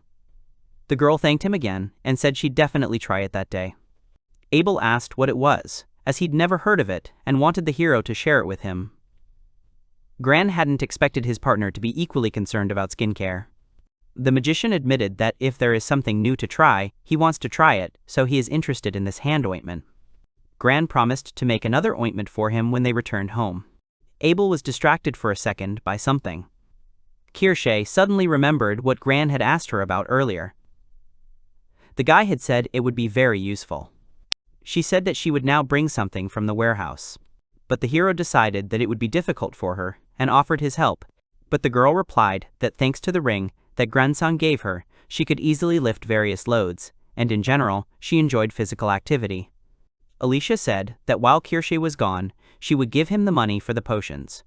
The girl took out the calculation tools. Abel was very surprised when he saw this, as it was the first time he had seen anything like it. He asked if people really used things like that. It was a calculation tool from other countries. Gran made it especially for them. She added that it was very convenient and much faster to keep track of numbers.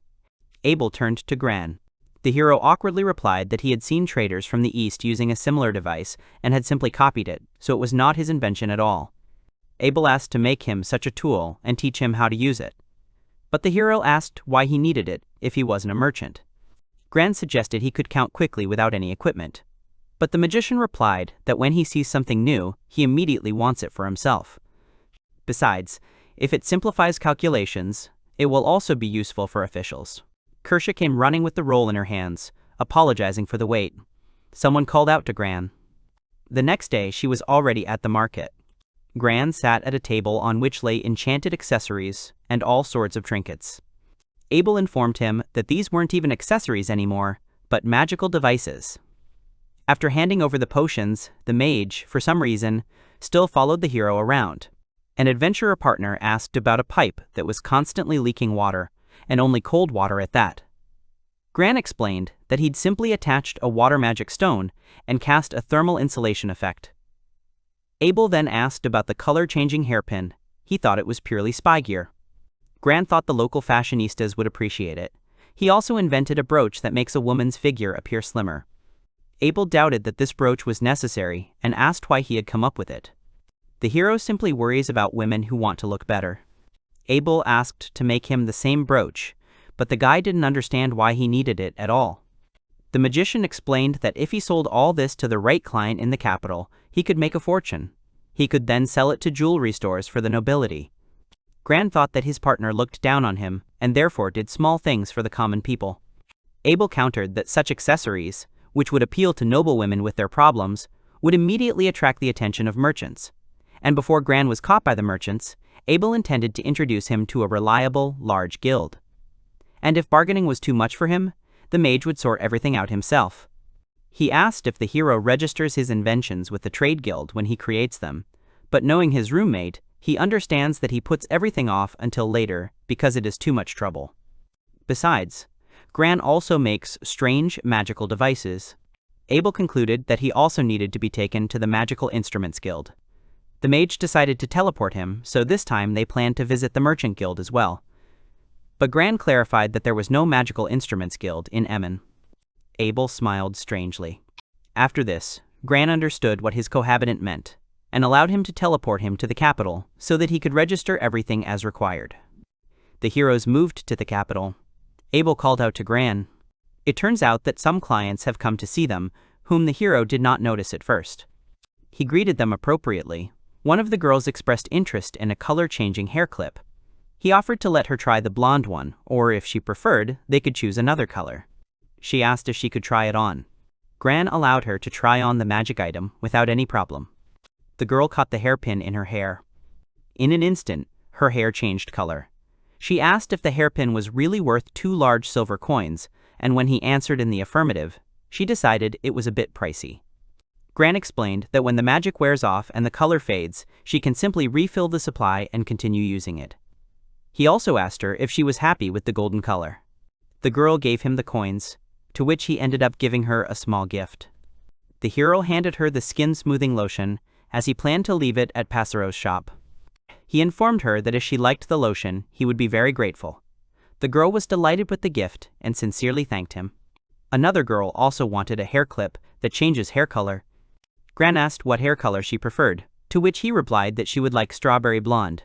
Then the guy replied that he should be able to do it, and did a little magic on the hairpin.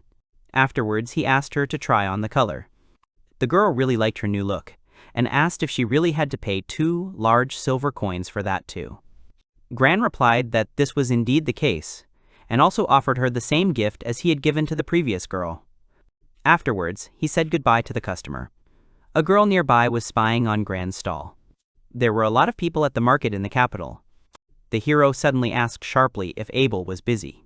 The mage replied that he had nowhere else to go, although Gran was so focused on his work that he simply didn't pay attention to anything else.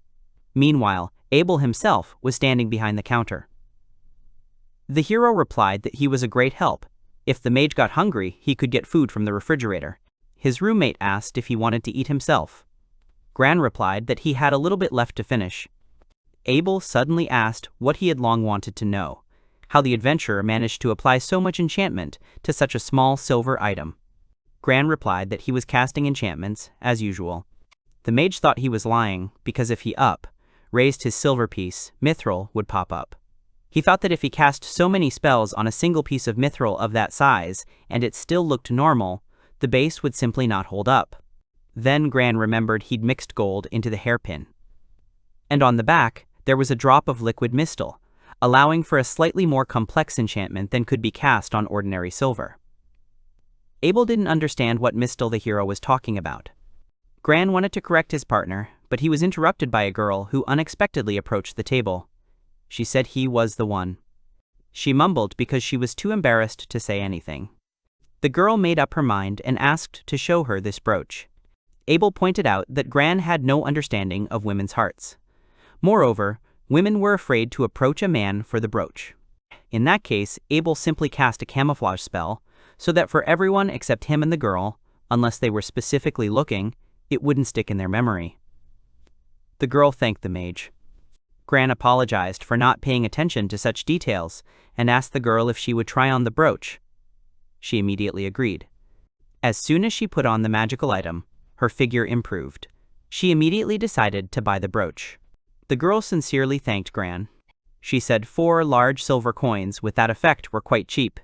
As an apology for his inattention, the hero decided to give her something. But the customer didn't understand what kind of item he was handing her. Then Gran asked permission to touch her hand. She agreed. He used this bottle to paint her nails. She really liked the hero's idea. He advised her to use the potion. When she got tired of the color, she could simply wipe it off and reapply. The guy warned her that he'd be selling there again at the next 5-day market, so he invited her back just to tell her how she felt. The girl assured him she'd definitely come. After she left, Gran said she was a very nice girl. The hero believes he's helping women improve their lives by correcting their physical imperfections. At that moment, Abel reminded him about liquid mistle and registering with the merchant guild, and Gran's mood immediately worsened. Kershi came to their kiosk. She asked how they were doing. Gran said that thanks to them, they were almost sold out. The girl looked at the magical objects on the table and said that, with the characteristics of Gransan's accessories, it couldn't be otherwise. Suddenly, she noticed some interesting bracelets. The hero replied that he could, after listening to the client's wishes, cast effects on the spot. However, he could only cast simple protective spells. Kershi asked what effects protective spells provided. The hero then explained using the example of light shadow. The guy thought that girls liked friendship bracelets, but she was simply curious about how to cast spells right there in front of a client, as she knew little about casting effects. Kershi called herself an ignorant merchant. But Gran countered, believing that anyone who hasn't encountered such things would be unlikely to learn anything. Then the girl thought that if she was going to cooperate with Gran Sam, she should learn about the casting spells and effects. She asked what the recommended effect of this bauble would be in that case. The hero recommended protection against poison. He suggested a remedy that neutralizes mild poisons, like food poisoning, accidentally touching poisonous grass, or being bitten by an insect.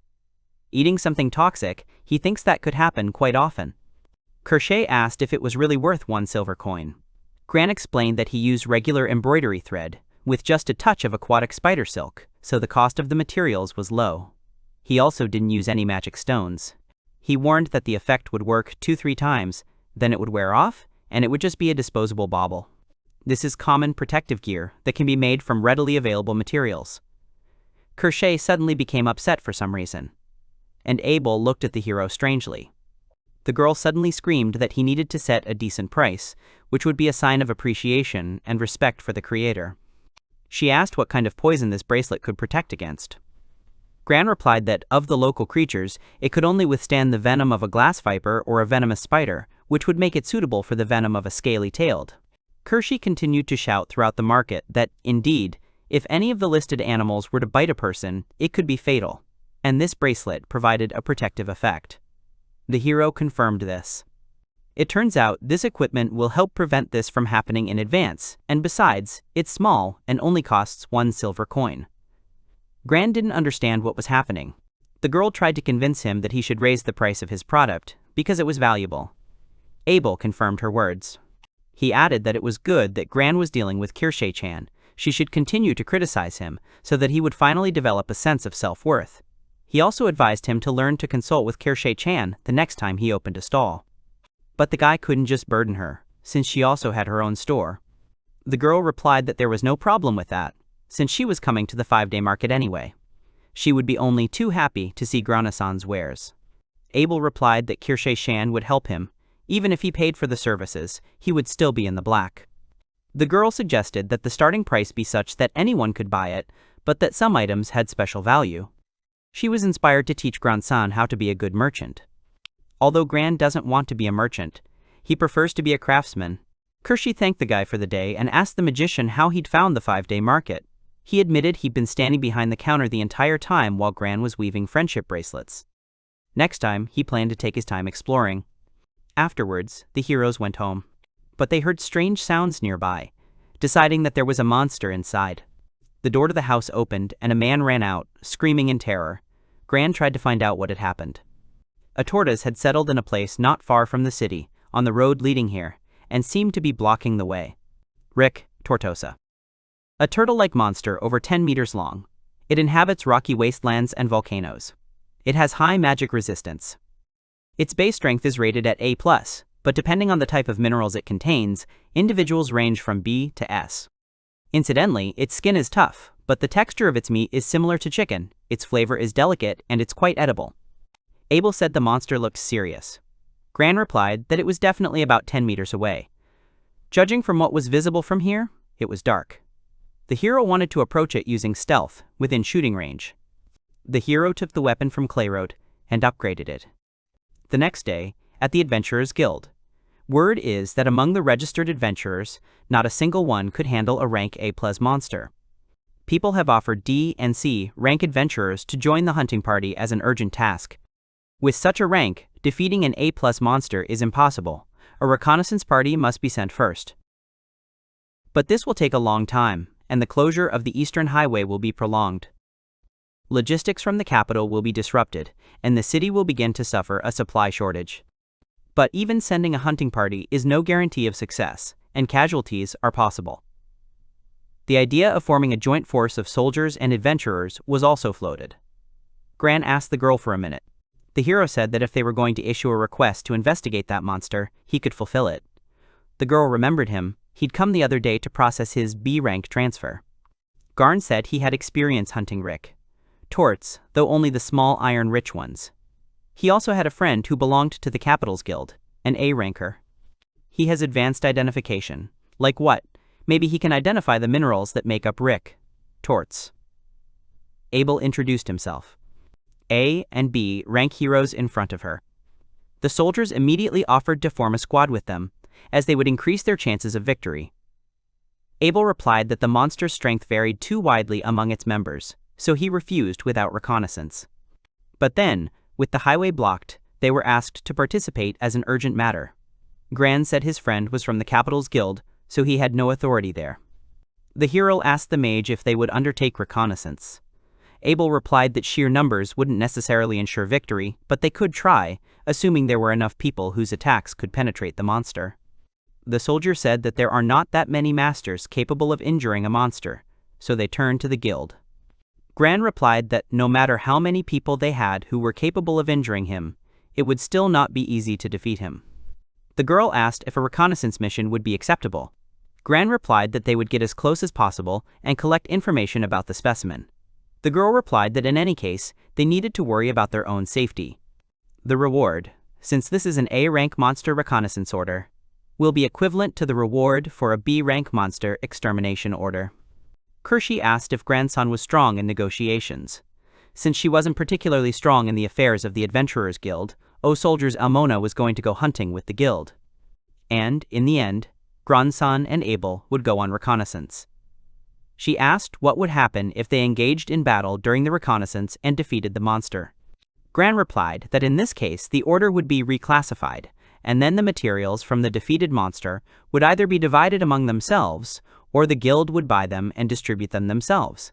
So, if you can win, it's best to do it with your best forces. Abel added that this time, they were only taking on reconnaissance, not hunting. This was reconnaissance, and they would avoid reckless combat. Afterwards, the magician asked what their chances of winning were. The hero assumed that if the monster wasn't made of mistle, or a chalcum, or high-grade adamantine, and wasn't completely immune to their attacks, there was a chance of victory. The guy added that it was more up to Abel, but the mage admitted that his magic wouldn't work on the monster, so he was useless. Even though magic won't work, it's still possible to win with magic. The heroes decided to prepare thoroughly today and discuss their plan of action then.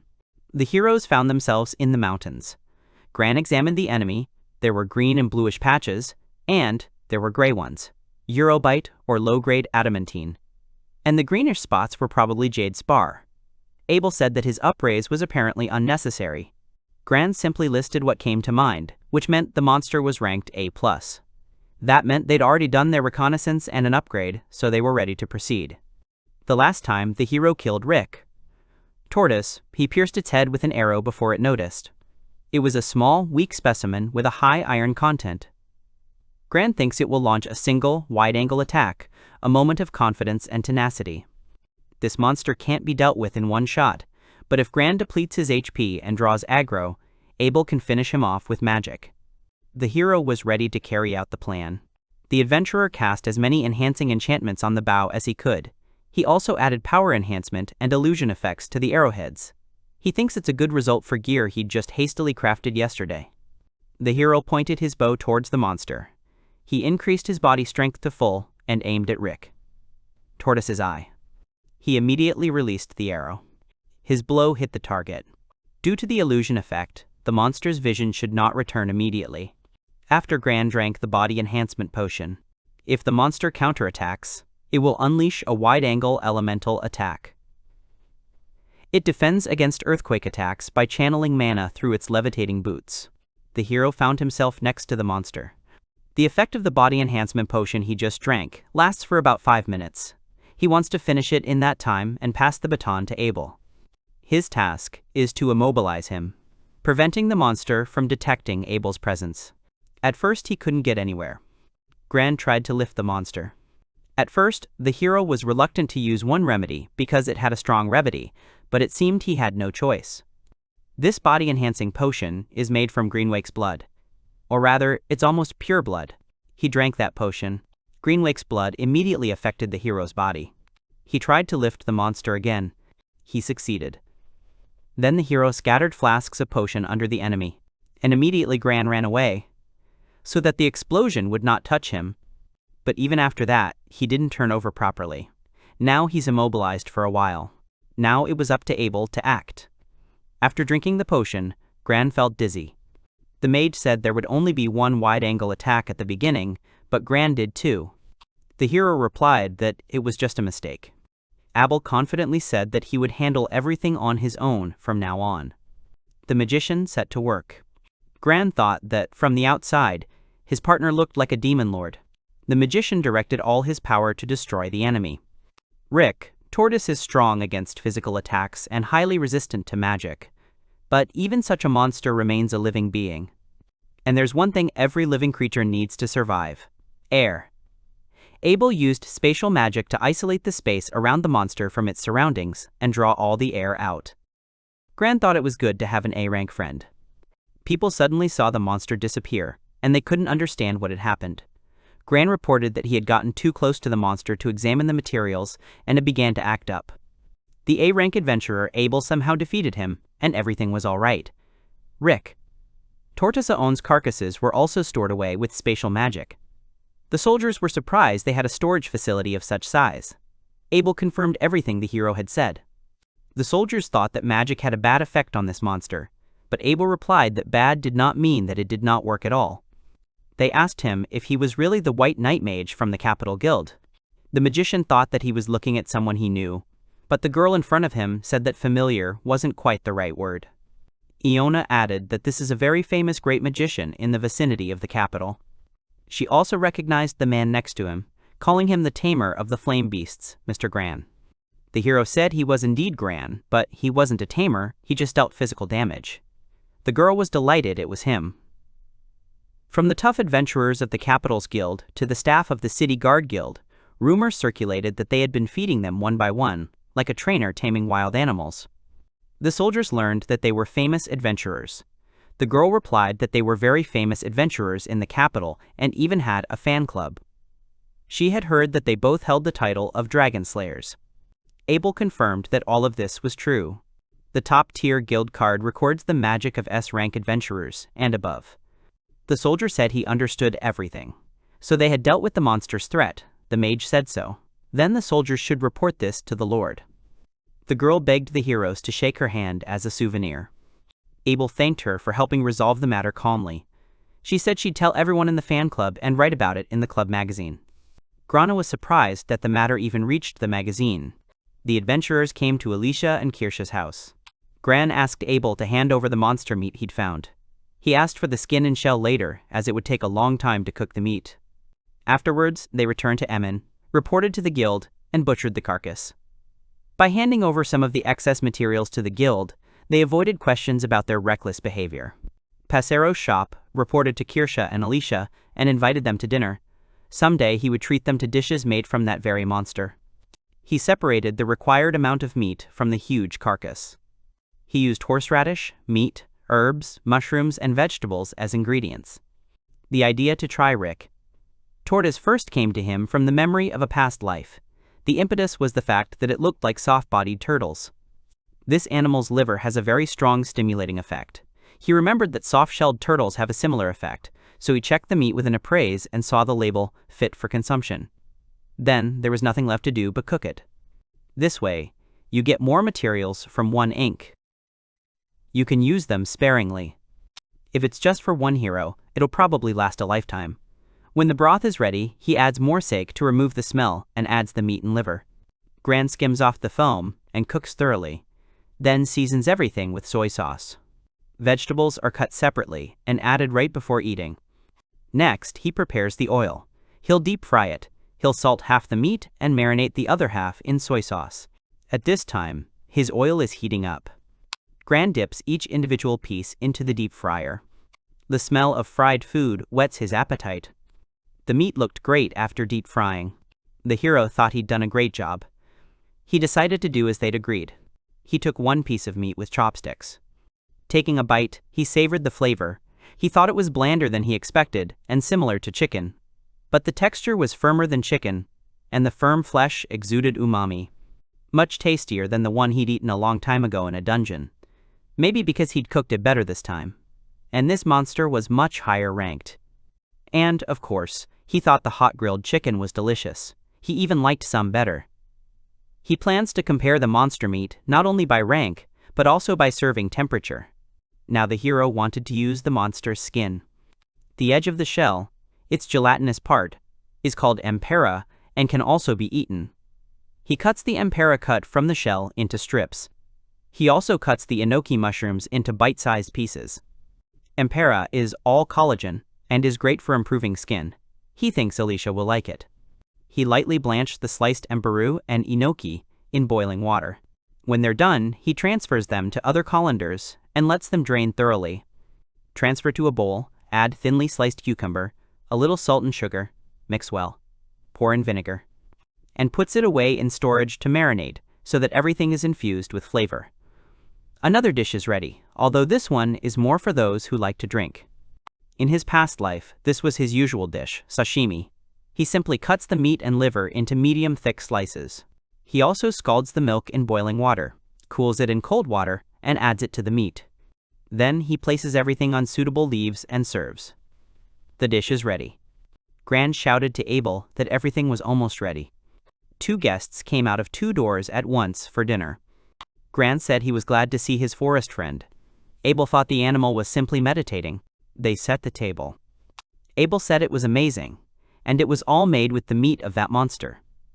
Gran warned that he'd just added vegetables to the nabe, so it would be better to start with something else. Gran offered the heroes an aperitif. Abel was afraid that it was Rick Torres's blood. The hero warned that it was stripped and diluted with wine. It simply has a strong tonic effect, so it is consumed diluted with alcohol. Abel said that if Gran said everything was fine, he believed him. If he was diluting it with wine, he recommended using this. He'd secretly brought it from his family home. The heroes began to eat dinner. They grimaced as they took a sip. But this wine goes well with sashimi. Abel clarified whether it is true that sashimi is raw meat. Gran said the meat was fresh and cleaned, and if Abel was worried, he should try it through an upraise. But the mage decided that would ruin the meal's experience, so he decided against it. After taking his first bite, he realized that he really liked this dish. Abel thought it would have a more fishy flavor, but it's neutral, and the texture is very firm, which really makes you drink more. Just be careful not to overdo it with the blood. Suddenly, the magician saw a grilled chicken in front of him and decided to try it too. He said the sashimi was good too, but he still preferred the grilled version. The firm texture was perhaps the best Abel had ever had. Gran agreed it was to his taste. The magician then decided to ask him which he liked best. Gran replied that he liked both dishes, but it mostly depended on the day. Abel said it was just like him. The heroes advised their forest friend to try other dishes. Afterwards, Gran brought out new dishes, vinegar marinated and nabe. Gran said it wasn't exactly a soup, it was based on meat and vegetables. The broth was drinkable, but it would be needed for the next course. Abel remarked that his partner, as always, was knowledgeable. And this is a luxurious dish for seasoning.